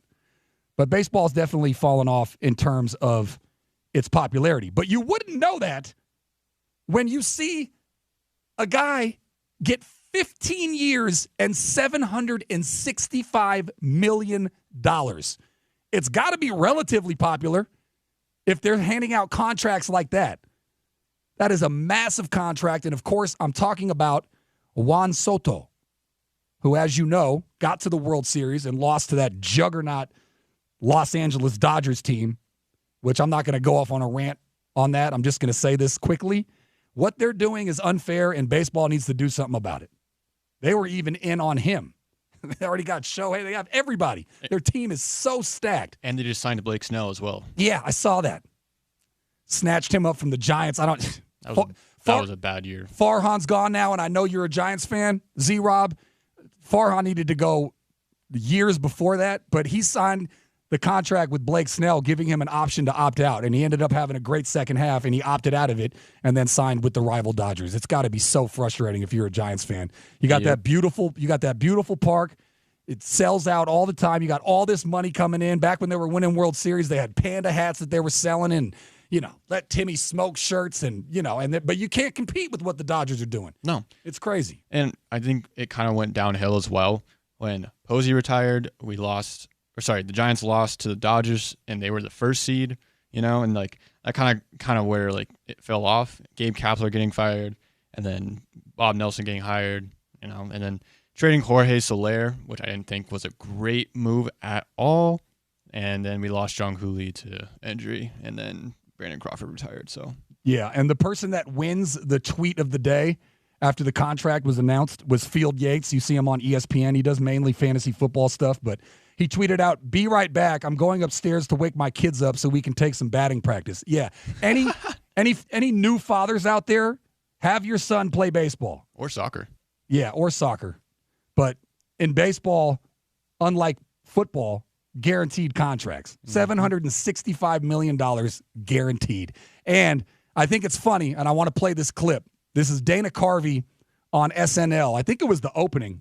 And it's this skit where he brings different people that sit down at his desk or whatever. But they had the fake Juan Soto. Here it is. I thought it was pretty funny. My faith is actually an important part of my game. Como se dice, cada vez que yo entro a la caja de bateo, le oro a Dios que le estoy agradeciendo por darme la oportunidad de jugar el juego que quiero, delante de todos esos fanáticos. ¿Me entiendes? Well, isn't that Spanish? So I hear they're going to pay you $700 million to smack some balls around with your big stick. We like to hit a baseball, don't we, and make more money than Jesus. Money is the root of all evil.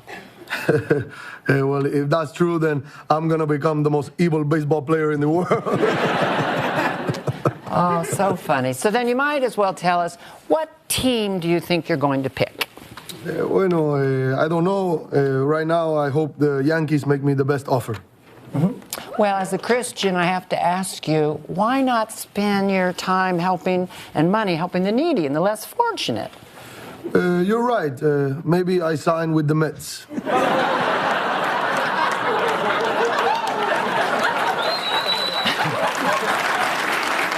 Well, that's terrific. That's good stuff right there. The irony being, he actually signed with the Mets. He picked the Mets. They were joking about the less fortunate, but the Mets, and I got to give James credit. We were doing the pre-show meeting or whatever, going down the rundown, and he said, yeah, the Mets are the new Yankees. Mm-hmm. And that's all about ownership. Steve Cohen took over the Mets. He is by far the richest owner. $16 billion is his net worth. The next closest one is the Blue Jays owner, Edward S. Rogers III. That's a hell of a name. Heck yeah. He's worth $11.5 billion, 4.5 less than Steve Cohen. And then you have to go all the way down to $3.8 billion to get to Hal Steinbrenner and the New York Yankees. That's about a fourth of what Stephen Cohen is worth. So, yeah, I mean, you would 5-10 years ago, you would never see a guy choose the Mets over the Yankees. But times are a-changing. I mean, you're making $51 million a year at least. Yeah. And I know we talked about this earlier, too, in the pre-show meeting, but the Yankees sent in an offer after Juan Soto decided to sign with the Mets, $760 million. They're going to pay him $5 million less. Yeah, but I mean, still, $5 million when you're in the 760 range, and it was for 16 years, not 15 years. But still, that's close enough. Where if you really wanted to be a Yankee, you could have been a Yankee. Like Aaron Judge, he was a free agent, and the Giants, I think, came in second on that whole running. And there were other teams that were interested, but ultimately, you could tell Aaron Judge loved being a Yankee. He wanted to be named captain. He got named captain. He loved being a Yankee. He likes the whole aura. Obviously, they have such a rich history, but you could tell Aaron Judge wanted to be there. But that wasn't the case with Juan Soto. So I thought that was pretty massive. All right. First thing I want to say, the Aaron Judge thing, when the Giants were rumored, I was like, oh, please. And then he goes back. I'm like, dang it. Yeah. Shohei, last year. Yeah. Dang it. Yep. Juan Soto.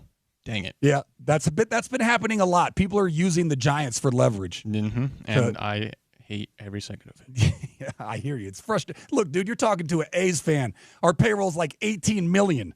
I mean, hey, Rooker's doing pretty good, though. Yeah, I know. But baseball's got to do something about it. Mm-hmm. I mean, it's ridiculous how much it's top heavy. I mean, every once in a while you'll get a low payroll team that sneaks into the playoffs, but not very often. And it looks like the Dodgers are set up to win, 4 of the next 5 or 7 of the next 8. And it's just going to be like the Chiefs. You're going to get fatigue. You don't want to see the Dodgers in the World Series every year. And then Donovan Mitchell FaceTimed with Juan Soto afterwards because Donovan Mitchell's from New York and he's a big-time Mets fan. So he was thrilled. Not everybody else is. I root for the Mets because I always hated the Yankees growing up. So I'm happier, I'll put it like that he signed with the Mets than if he had signed with the Yankees. But anyways, times are changing because the Yankees were, what'd they call them? The Star Wars reference? The what's it called? The Evil Empire.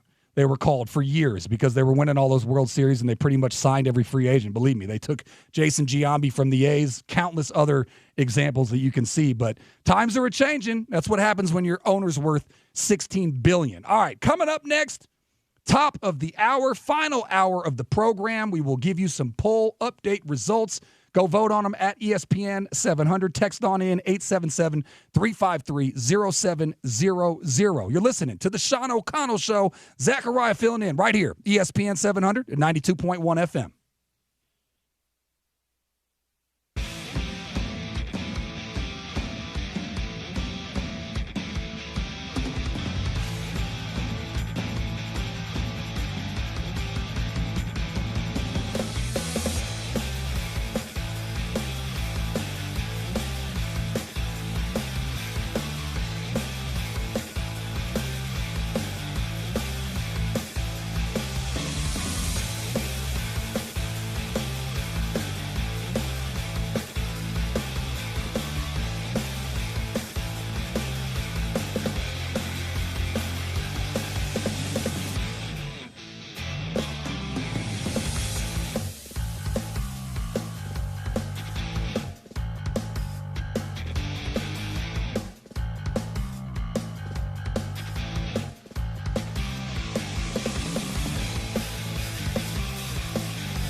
I wanna jam it with you.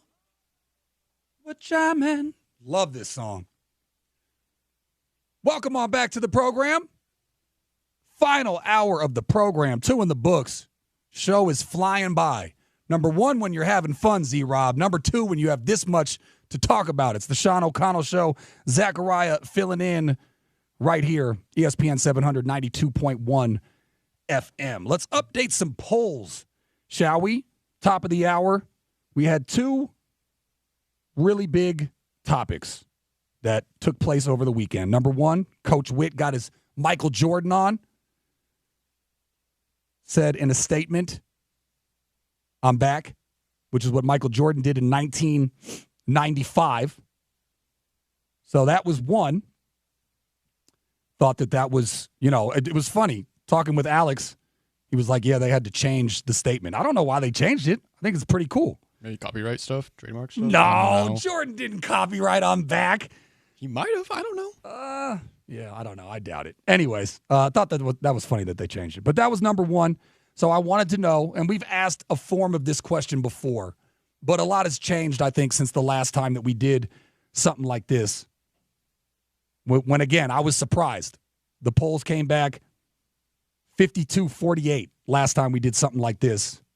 Thankfully, 52 was that they were happy that he was back. But things have changed. New offensive coordinator finally announced. Coach Witt has said that he is coming back.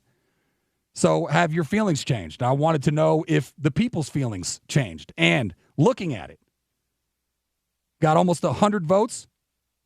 62% say thank goodness. 38% say I was ready for change. So that's an improvement.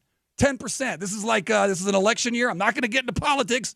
Don't worry, all the executives that might be listening to the show. I'm not going to get into politics, but they constantly around election time are talking about polls and where it's going. Obviously, a lot of people got it wrong this year, but it's kind of like that. And in this instance, 10% more people are happier that he's back. Now, it might be different people, but I'm assuming a lot of people that listen to the show and are following our account at ESPN 700 are pretty similar. So hopefully people are coming around and feel a little bit differently. Maybe they're excited about the new offensive coordinator announcement.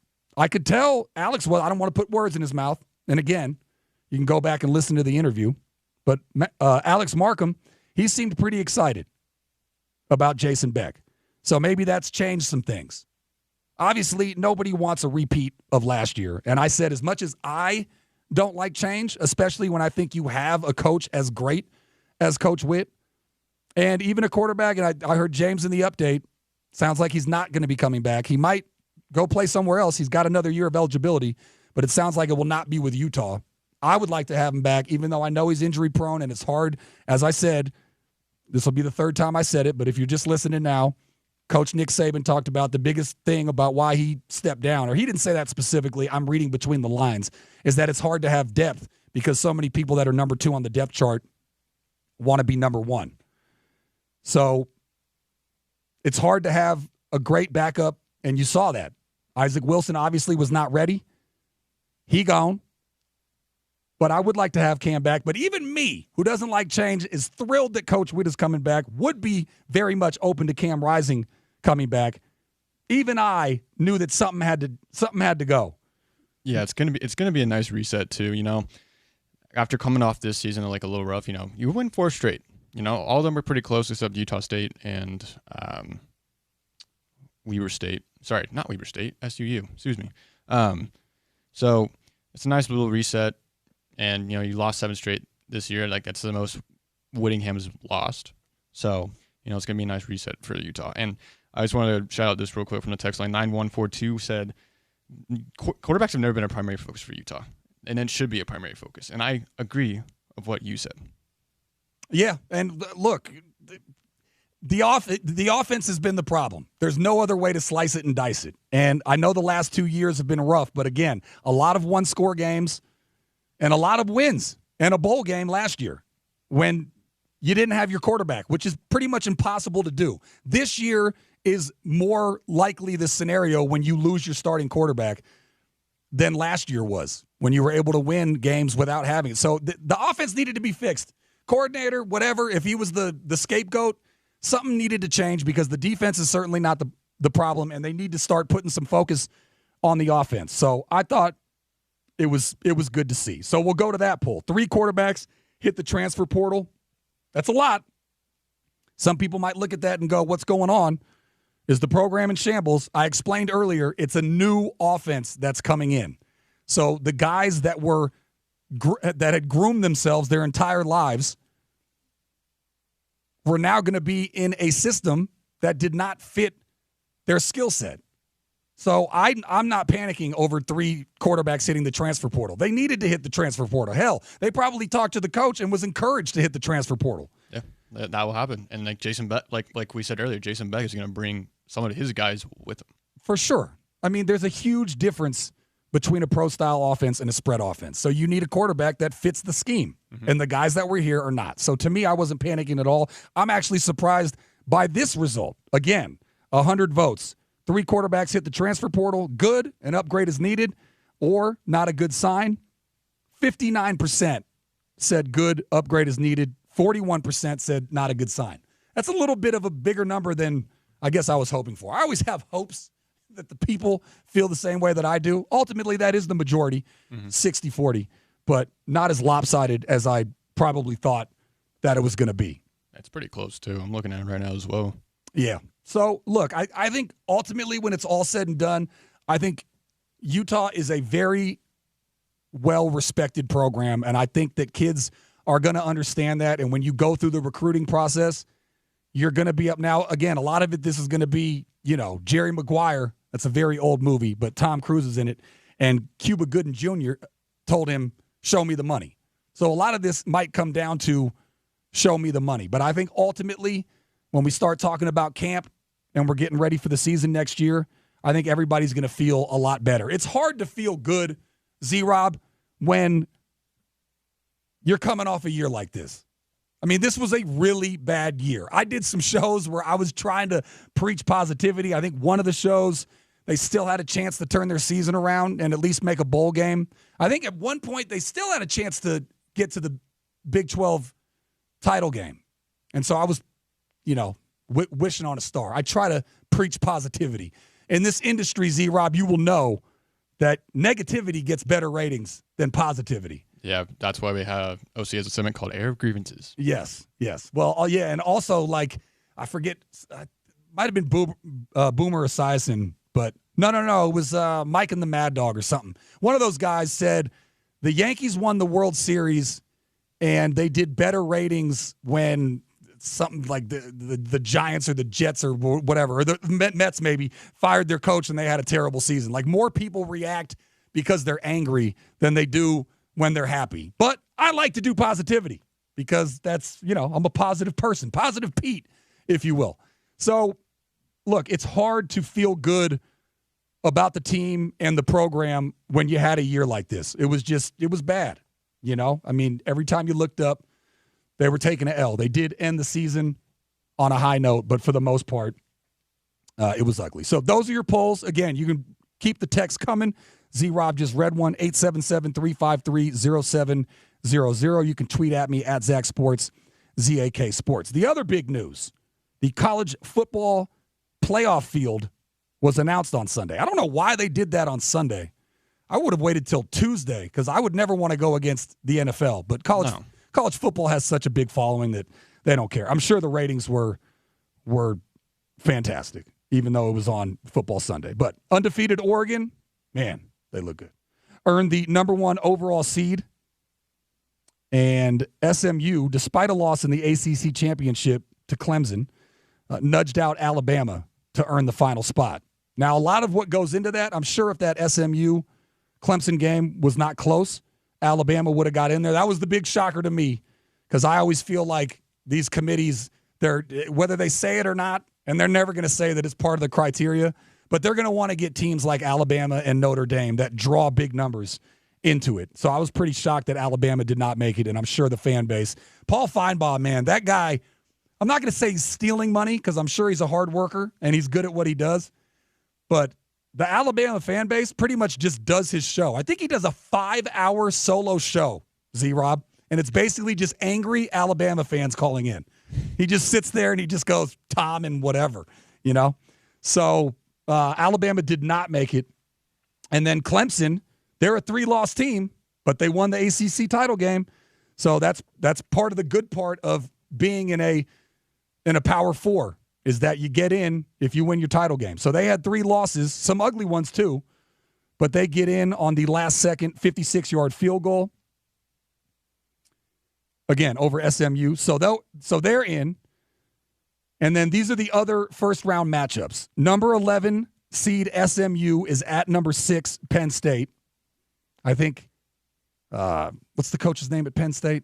I always forget his name. The Key and Peele. The Key and Peele guy. Franklin. He always loses the big games, but I think that's a game that they should and could win at home. Again, this is the first year, the first round, not the teams that get the byes, but the first round, the higher seed hosts the game, which I think is going to be really cool. So SMU is at Penn State. Then you have number 10 seed Indiana, 11-1. They got blown out by Ohio State, but other than that, they look pretty dominant. Didn't have the hardest strength, or didn't have the best strength of schedule, but they're at number 7 Notre Dame. I have Notre Dame and Penn State as the 2 top teams that will always get your hopes up and then let you down. And then you have number 9 seed Tennessee at number 8 seed Ohio State. I think Tennessee is going to get blown out in that game. Could be wrong. Ohio State had that ugly loss to Michigan where they had the whole flag planting controversy. There was there 13 of those incidents? The Arizona State guy put a pitchfork in the middle of the field. Michigan planted a flag. They had to use mace to separate the players and the fans rushing the field. They got to sort that out. I think they fined Michigan $100,000. Yeah, we talked about talked about this last Monday as well. It was there was at least 4 or 5 fights. What was OC's take on that? Just ban the whole thing, or I don't know. I don't remember what he said. He's like, I think it should be banned a little bit. Yeah. And emotions are high. You can't do anything about that. Rivalry games are big. Yeah. And these guys play their hearts out in these games too. So it's emotional for sure for all these dudes. And there's nothing else you can really say, but I'm pretty sure it's being considered that they might be a rule. Yeah. I mean, I don't know. I like when fans storm the court or storm the field, but some people think you should ban that. The whole flag planting thing, I could see, I don't know, implementing a rule where you can't do that because obviously players are going to feel disrespected by that. Kind of torn on that. I usually have a very concrete, strong opinion one way or the other on most topics. On that one, I'm kind of torn. But obviously you don't want what happened a couple Saturdays ago. But yeah, so they're still in there, and I think that they're one of the best teams. I think the number 8 seed for Ohio State is a little bit fugazi, if you will. No, I agree. To go Italian on you. I agree. So we'll see what happens with that, but I see Ohio State being there, if not the team that, because Oregon looks pretty unbeatable, and that's another one of their losses, but I think I could easily see them making the championship game. So those are the games that are going to be played in the first round, and according to Vegas, they don't think any of these games are going to be close. All 4 higher-seeded home teams in the opening round are touchdown or greater favorites. You don't usually see that in the playoffs. But they don't think that these games are going to be close, or maybe they're factoring in that it's not at a neutral site and they really think that home field advantage is going to be a big deal. I think the games are going to be closer than that. But again, all of the teams are touchdown or more favorites in Vegas. In Vegas, as one of my friends used to say, how do you think they built all those hotels? It's because they're usually right, and most people lose when they go to Vegas. But that leaves number 2 seed Georgia along with Oregon, number 3 seed Boise State, and number 4 seed Arizona State, whose coach kind of whined about it. But all 4 of those teams get a bye. By the way, Carson Beck is questionable. Really? Uh-huh. It just came out an hour ago. Yeah, I was driving around and I was listening to that game, and the halftime guy was like, well, maybe it'll give their offense a spark. It was almost like it was a good thing. But, yeah, we'll see how that goes. Georgia's. I didn't watch that game yesterday. Did Quinn Ewers play? Or was it Manning? the quarterback for Texas? I don't know. I didn't watch either. I'm not sure. But anyways, I've been saying all year I think Georgia is the team that looks the most like an NFL team. So, and that's why I think the committee agrees. They're the number 2 seed, even with Beck being questionable. They got so much talent on both sides of the ball. We'll see how that all plays out. All right, coming up next, one of my favorite guys to have. He is so kind with his time. He's big time. You see him all over ESPN, but he makes time for little old me. It's George Sedano from ESPN. We will talk. He can talk anything. That guy does college football. Obviously, you see him doing sidelines for the NBA on ESPN. He can talk all the sports, so we will go around pretty much everything with George Sedano coming up next. You're listening to The Sean O'Connell Show. Zakariah filling in, ESPN 700, 92.1 FM.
Welcome back to the program.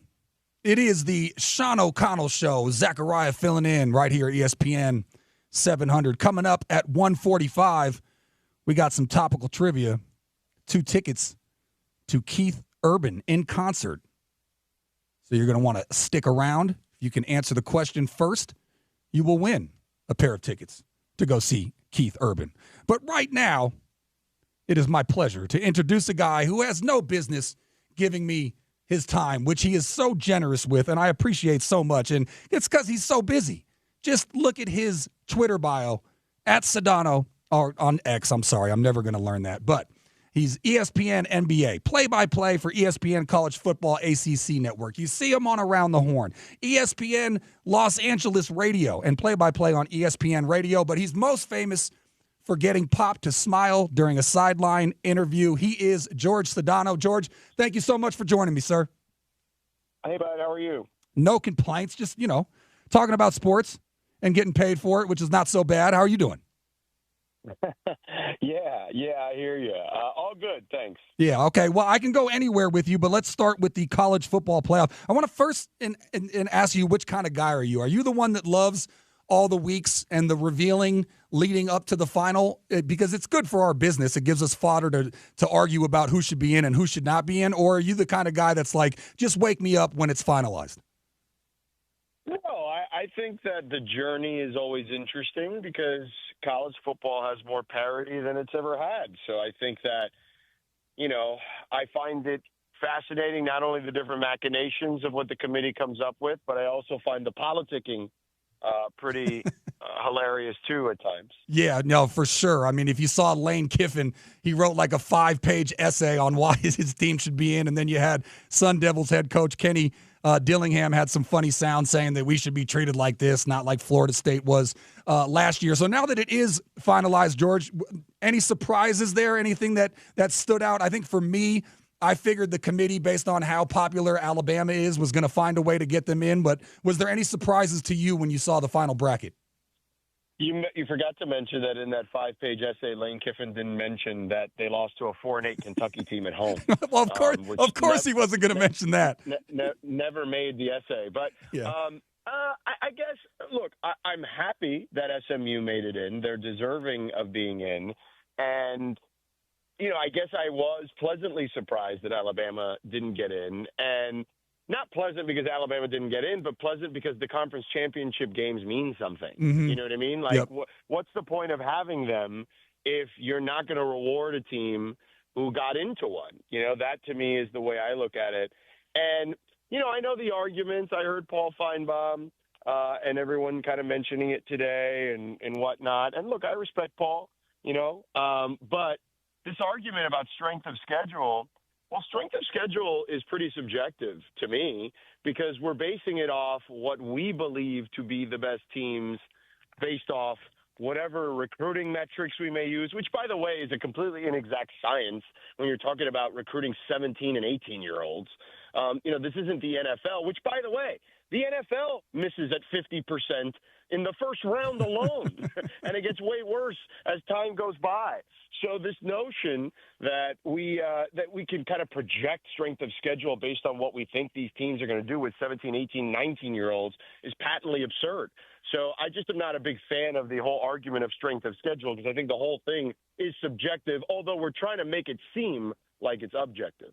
Yeah, I totally agree. And you saw coaches coming out going, well, maybe I should not make my conference title game because it could hurt me if I lose. So I totally agree with you on that. Another interesting thing that I saw, and only where gambling is legal and gamble responsibly, I saw Vegas, all 4 home-seeded teams opened up as touchdown or greater favorites. You don't usually see that when you skim it down all the way to playoff teams. You usually don't see lines like that. Were you surprised by that, or do you think Vegas is really factoring in that they're going to be playing these games on their home field? Yeah, I do think the home field matters. Now, look, it doesn't mean there won't be an upset or whatnot, or one of those dogs may not cover, but I do think that there is this sense that when you're going to have them at home, neutral site can be different. There's travel for both teams. There's always a lot of pomp and circumstance when you're doing these neutral site games, and things that teams need to do media-wise and things of that nature. So, whereas if you're at home, it's no different than any other week. At least you're not going to treat it like any other week in regards to your preparation leading up to the game. So, yeah, I'm not surprised that the home teams are getting a bump for sure. George Sedano, ESPN, pretty much everything on Twitter at Sedano. Joining me right now, it's the Sean O'Connell Show. Zakariah filling in. Let's go and let's talk some hoop. We're over here in Utah, and the Jazz are in this situation where they definitely want their young guys to grow and become sort of the foundation of the future. At the same time, you got some big prospects, obviously Cooper Flagg being number one on that list, and so they wouldn't mind, a horrible record that might get them, a top pick. What have you made from the Jazz in this early portion of the season? Not much, to be honest with you. I've watched them a couple of times. And look, I do believe in Danny Ainge's vision as an architect. I actually very much believe in Will Hardy as a head coach. But it seems to me, and I know players don't tank, but organizations do. And I don't know, we can argue all you want, and I'm sure they would push back on it. But it seems fairly obvious to me the direction that they're heading in. And there are plenty of people out there that believe Cooper Flagg is a generational type talent, maybe not of the likes of Wemby, but certainly someone who is NBA ready and in some people's minds has been NBA ready for a while already, even in high school. So I do think that having the ability to get a player like that, or putting your, buying as many lottery tickets, I guess, as you can, because of the way the lottery is now structured in the NBA, it's not a guarantee that the worst team is going to have the best percentage. But I do think that changes your franchise. I don't think there's any doubt about that if you can get a Cooper Flagg. So, and nothing to me was more telling of that than that Laker game the other night, where Will Hardy all of a sudden called a timeout after Colin Sexton hit a shot, or as was easily going to hit a shot. It looked like it just felt like, and I know, he had his own position on it and blames himself. I just, I don't know if I believe in that kind of coincidence. Maybe I'm wrong. Maybe I'm too much of a skeptic in that scenario.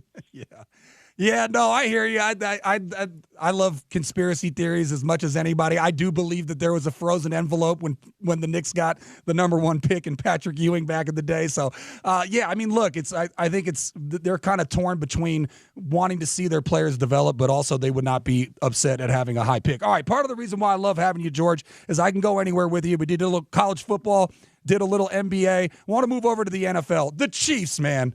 The Chiefs.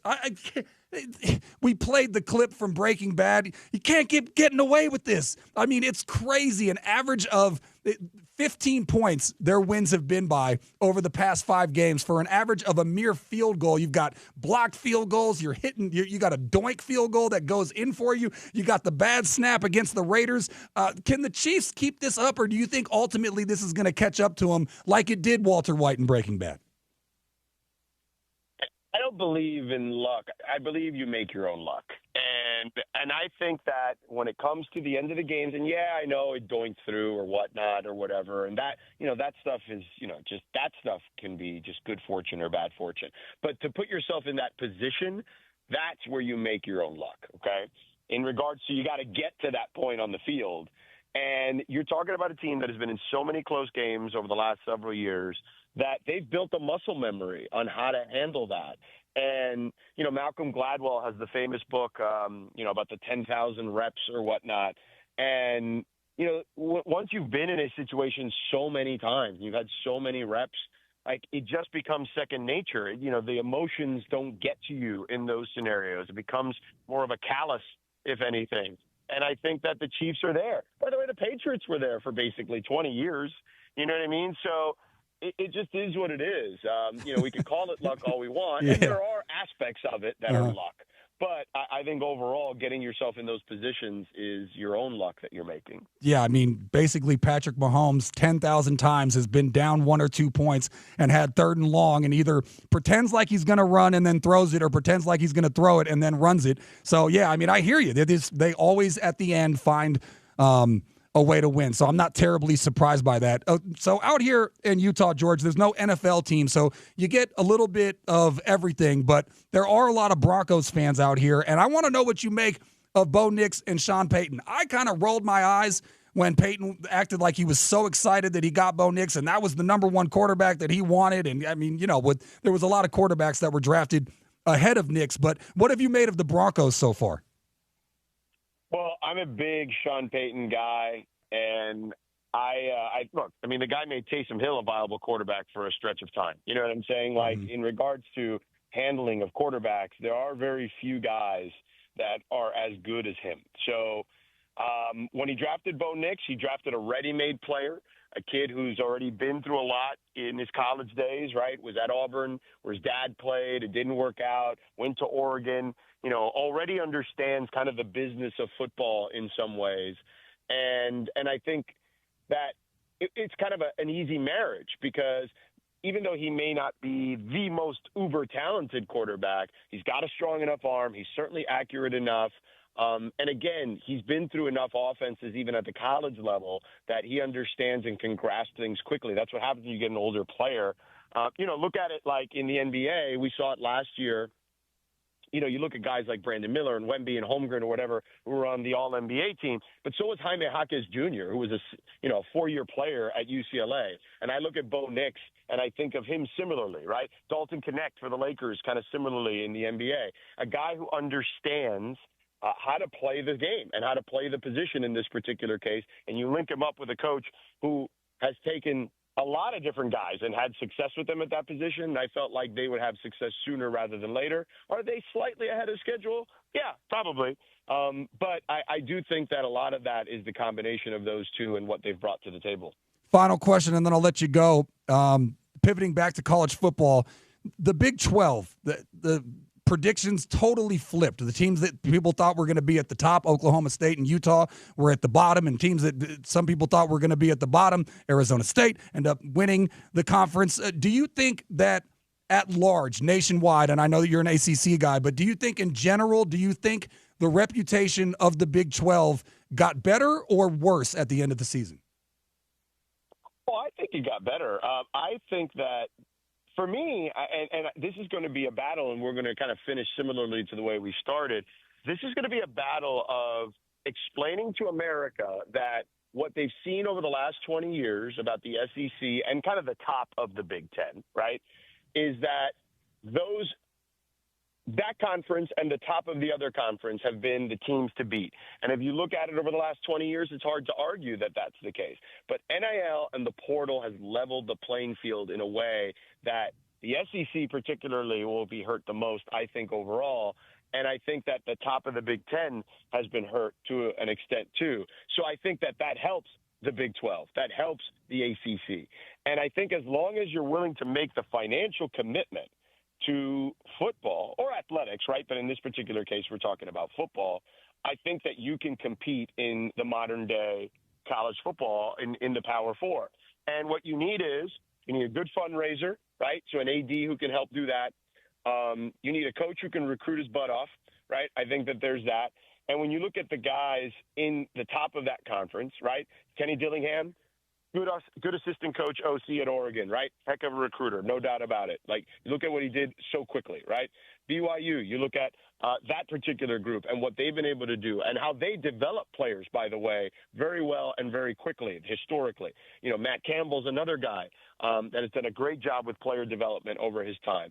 And, I think that he's got some guys in the league now, like a Brock Purdy and, Breece Hall, that he can point to and tell kids, look what I did, and put these kids there. Obviously, you've got Coach Prime, right, and what they're doing. There's plenty of examples, I think, in the Big 12 that you can look at, that you can say to yourself, these teams can compete week in and week out in any given matchup against any team in any conference. And I think that will only get better for the conferences not named the SEC and basically the upper half of the Big Ten.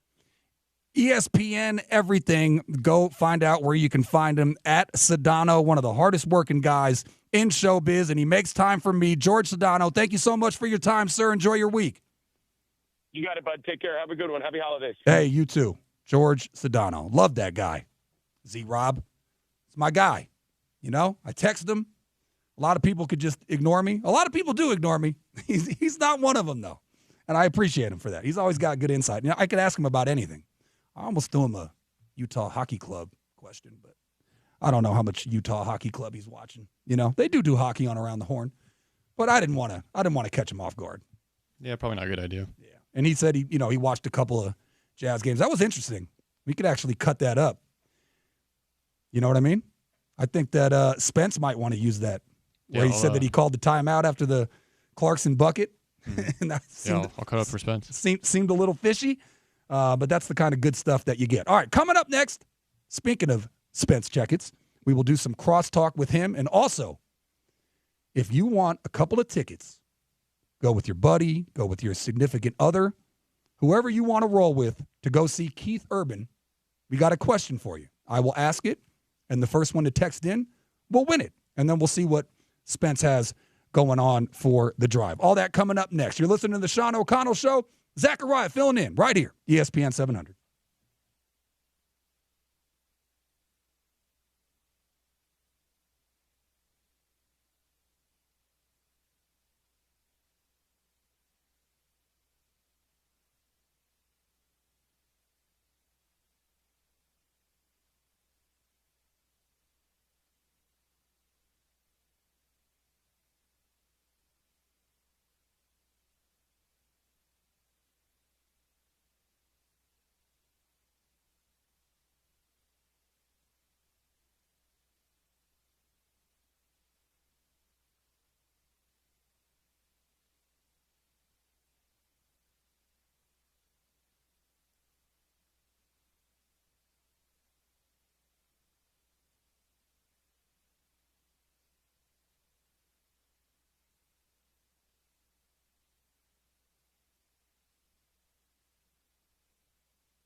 Oh, Zakariah filling in here, ESPN 700 coming up at the top of the hour. You know what it is. It's The Drive.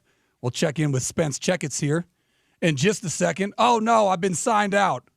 Oh, I can still scroll. I can't scroll. Here we go. We got some trivia for you. I've been teasing it. Hopefully you stuck around. Get those ratings up. You know what I'm saying? Topical trivia. 2 tickets to Keith Urban in concert, part of his High and Alive World Tour. High and Alive? You allowed to say that as a title of your tour? High and Alive World Tour on, let's see, July 18th at Utah First Credit Union Amphitheater. Here is your question. When Keith Urban first moved to Nashville, a very, very fantastic city. I've only been there once, but man, and country is not really my world, but I was at every honky-tonk that you could possibly be on that strip. I forget the name of the street. But anyways, when Keith Urban first moved to Nashville, he formed a band. What was the name of the band? The first person to answer that question at 877-353-0700, you can either call or text in. You will win a pair of tickets. So go ahead and do that if that's what you're interested in. But right now it's time for a little crosstalk with my guy Spence Checketts. How are you, sir? Nice to see you in person. Did you say the name of his tour is High and Alive? That's a little controversial. That feels like a documentary about me between like 22 and 31. High and Alive, baby. Having a good time. Yeah. How you doing, man? Good to see you. Yeah, man. Good to see you, too. It's I love this city, man. It's beautiful. Yeah. Salt Lake rules. I mean, it's weird. I'm a transplant of sorts. I was born here, then just moved young and ended up coming back for school and have stayed here for 25 years. Chill's a little different. You know, oh, yeah. That hit me when I got out of the airport. Yeah. It's Spence, I was like, whew. Yeah, it's a little different. I'll tell you what, we've actually, and it's funny because we need storms to get our air quality better, but there's been like no snowstorms in the benches so far this year. We've got a ton up in the mountains, but nothing down here.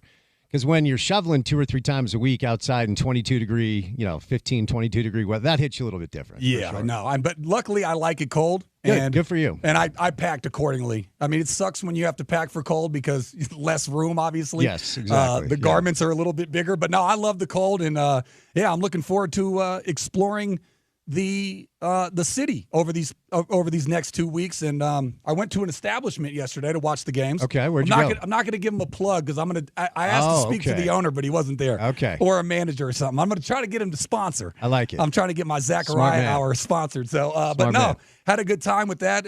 It's one of the streets, I forgot it, but there's a bunch all up and down both sides of the street. But they had the package, which is all I needed. And it's funny because in the Bay Area, there's tons of Niners and Raiders fans, right? Mm-hmm. But here with no NFL team, you see everything. But the one that was dominated, because OC and Z-Rob have told me there's a lot of Broncos fans, a lot of Niners fans, tons of Philly fans. I don't know if this place is like a Philly bar, but I would say probably at least 50% Philly fans. Yeah, the Eagles are one of those teams where I think they have fans everywhere, but that surprised me a little bit because you got the hierarchy correct. It's usually Broncos 1. With the Raiders moving to Vegas, they're now the closest team to us proximity-wise. There are a lot of Raider fans. And then it's the Steve Young effect with the Niners. I mean, I had a Steve Young Niners jersey when I was like 7 or 8 because we were huge Steve Young fans. But yeah, it is funny. It's in the same way right now, if you go to a Utah Hockey Club game, you don't see a ton of Utah Hockey Club sweaters. It's Avalanche, it's Rangers, right? So, because we've never had an NFL team here, it is. And I always like asking people, like, my buddy Elliot's an Eagles fan. Like, why my uncle lived in Philly or whatever. You just have to find a team to latch onto. Yeah. Unfortunately, moving back east, I became a fan of the Jets. Which is, I should have chosen the Giants. 2 brothers did. But I'll tell you what, I don't know what it was for me with the Giants in the 90s. I thought Eli was a powder. I thought Tiki Barber was a corny, just cheese ball. Yeah. Strahan kind of the same way. Yeah. And on the other side, I had Vinny Testaverde and Curtis Martin. And they weren't good, but they were cool, right? So I'm going to ride with the Jets. And it was a horrible mistake. Yeah, well, I almost brought up Aaron Rodgers. I didn't know how much the listeners would have cared, but I find that whole story to be fascinating. But no, as a guy that likes the A's, I always liked people from the East Coast that liked the Mets, not the Yankees, and I liked people that liked the Jets and not the Giants. But unfortunately, the Jets situation, man, it's like certain teams you say the Jets are going to jet. The Raiders that miss fumble on Thanksgiving Day, the Raiders are going to Raider. Yep. The Jets have unfortunately fallen into that situation. But if you watched Aaron Rodgers play yesterday, I would want to bring that guy back. Well, I don't know what the alternative is at this point. Yeah. Unfortunately, I think you've married yourself to him, so you got to ride it until the divorce is finalized or one of you dies. Yeah.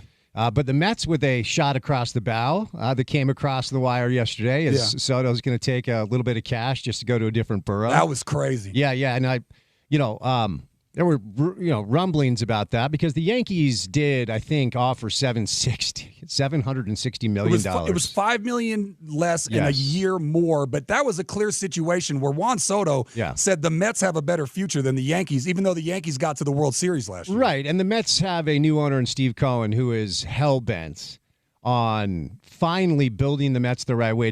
Now, I will be curious to see how he does this because that's a lot of cash for one player. I don't care who the player is. Yeah, but they do have some good young pitching. They had a good year last year. They made it to the postseason. That was a fantastic run. Yeah, and so look, Soto's a generational player. It's rare you get a 26-year-old free agent in Major League Baseball that has the tools that he does.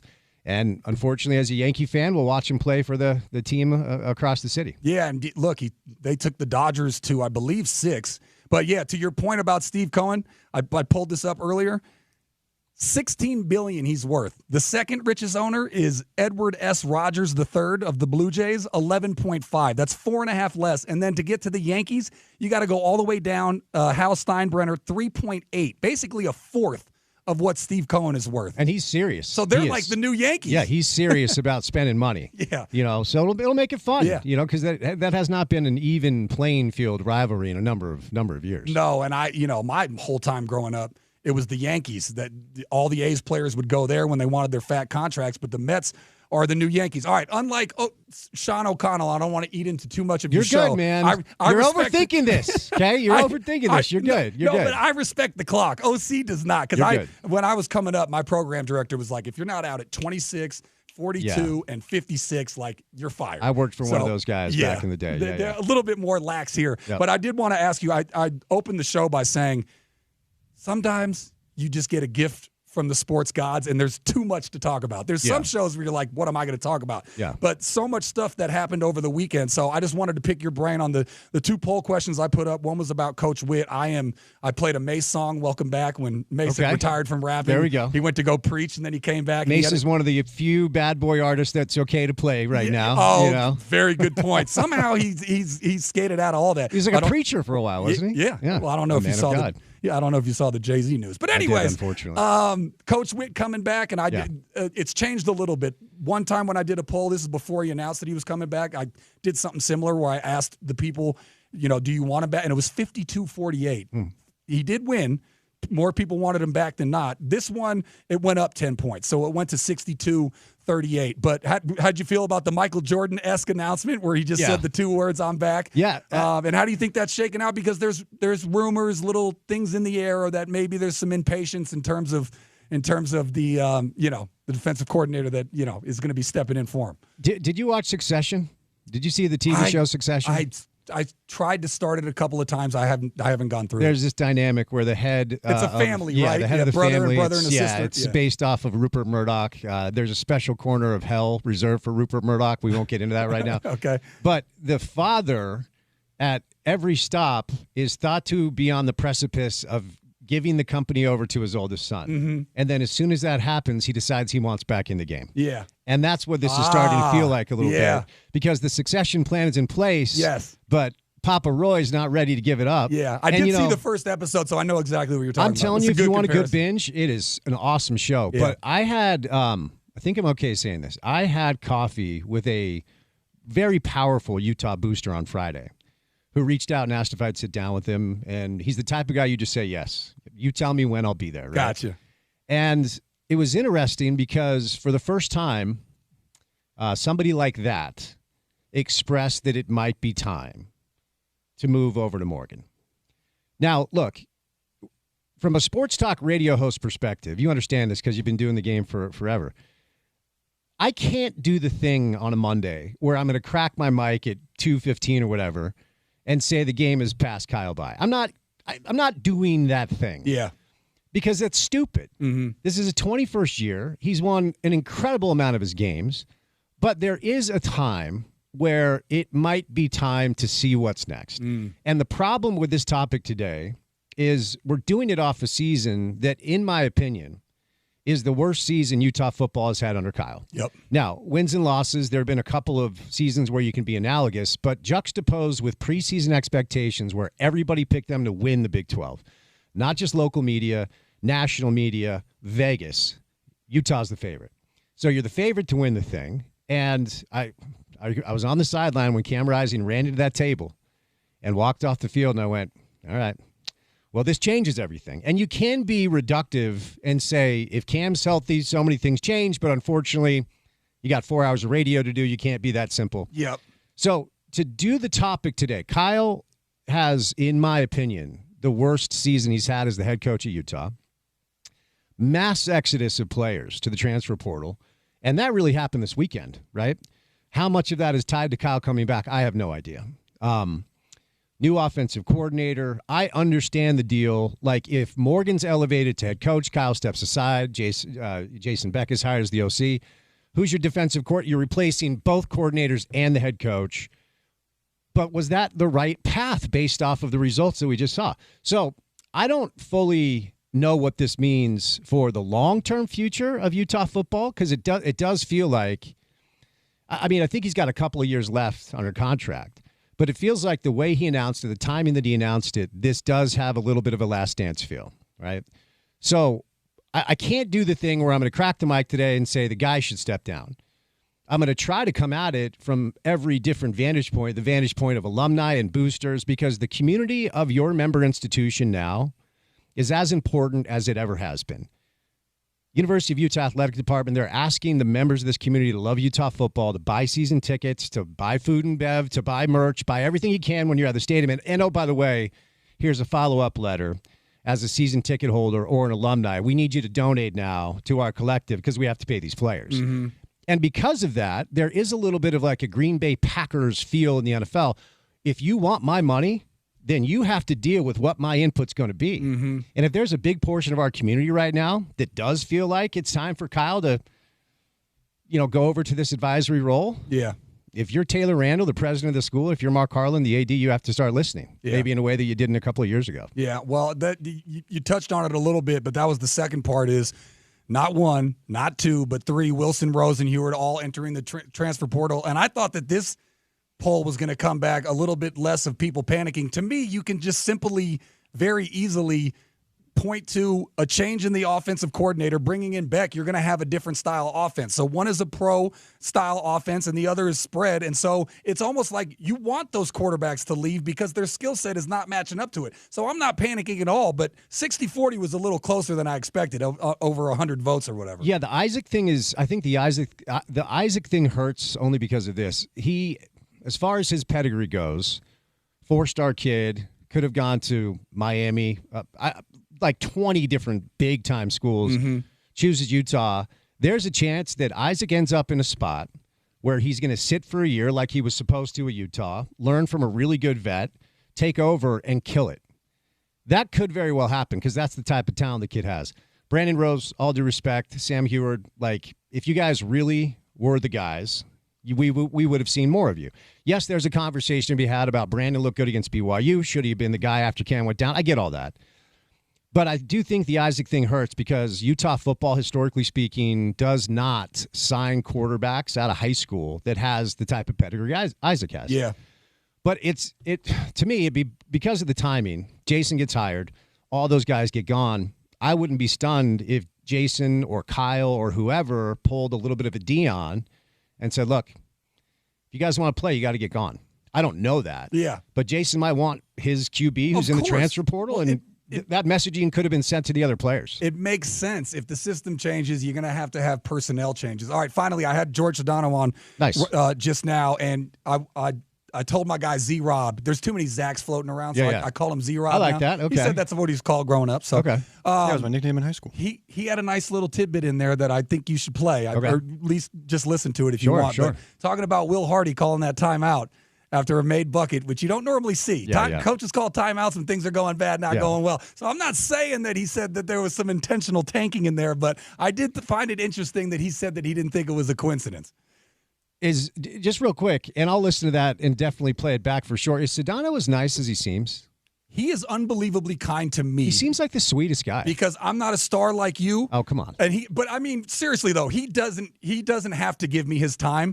And I have a ton of contacts that and I probably get responses from 20% of them. The name of the game. But he's the biggest name that will always make time for me. Now, granted, I gave him 2 weeks worth of times that he could have done it, and he told me he could only do one, which is today. But still, he always comes on, shows me love. I've been in Sacramento doing radio. He'll join me there. When I was in San Francisco, he joined me there. He's always been great. So yes, my answer I have no idea. I don't know him personally, but in terms of this industry and what we do professionally, he's been unbelievably kind to me. I love hearing that because there are very few big-time people in our industry that give a rip about anybody that's not above their stratosphere. Fact. That's how it works. This is a social climbing industry. Well, it's kind of like your guy that you said, because I have friends like that. If they ask you to lunch, you're going day and time. And yes, and in this industry specifically, there are people that should be a lot more humble than they are. Yeah. And no, he has no reason to join me, and he always does. So I always appreciate that. Anyways, what else is coming up on the draft? More of this. It's going to be a lot of football. Also, the CFP rankings. Obviously, we'll get into the playoff format. There's a lot of wailing and gnashing of teeth. I go back to what I've been talking about with this format for 2 years, and that is, I get prioritizing conference championship games, but that's based off the premise every conference is equal, and they're just not. Interesting. They're just not. Right? And so, congrats, Boise State. Yes, your one loss was to Oregon. Look at the rest of their schedule. SMU stays in even though they lose to Clemson, and, look at SMU's schedule. Right? And so there are plenty of angles here that I want to get into, but, of course, a lot of it's going to be the reaction of the news over the weekend with Kyle coming back, all the quarterbacks hitting the transfer portal, Bill Bush, college football, Tom Haberstroh, NBA, Josh Furlong, Utah football, Jason Batacchio, Utah football from the Trib. So we got 3 college football guests, 1 NBA guest, and then we'll kind of go from there. Nice. That's interesting. Me and you are in the same boat, just like we are about grown men going to Disneyland. Yes, sir. Disney adults. But both OC and George Sedano are the opposite. They feel like they should have those teams in all the conferences. I look at it like, the SEC and the Big Ten are basically the AFC and the NFC, and then you have the other whatever. Yeah. So I'm more with you because, again, this year more than ever, I looked up on Saturday and I'm seeing top 10 matchups, top 5 matchups. Usually get that 3-4 times a year. It felt like there was 3 or 4 every Saturday. Yeah. So I'm more with you. When you're playing that stiff of competition, they're gonna eat each other up. But who's the better team ultimately? So we're on the same side on that. All right, man. Well, we got to get some lunch or something. I'm probably also going to text you and ask you I'm trying to go to the hockey game tomorrow, so I'm probably going to ask you for any hookups that you have. I got you, man. Let me know. I'm going to be shameless, Spence. I got 2 weeks out here. Like I told you, I'm staying at OC's house, and I'm like Macaulay Culkin. Love it. Home Alone. So I'm going to soak up the city. All right. That'll do it for me. Make sure you stay tuned. Spence Checketts has the drive for you, take you from 2 to 6 o'clock. I will be back tomorrow, all week, and all next week. It is the Sean O'Connell Show. Zakariah filling in right here, ESPN 700.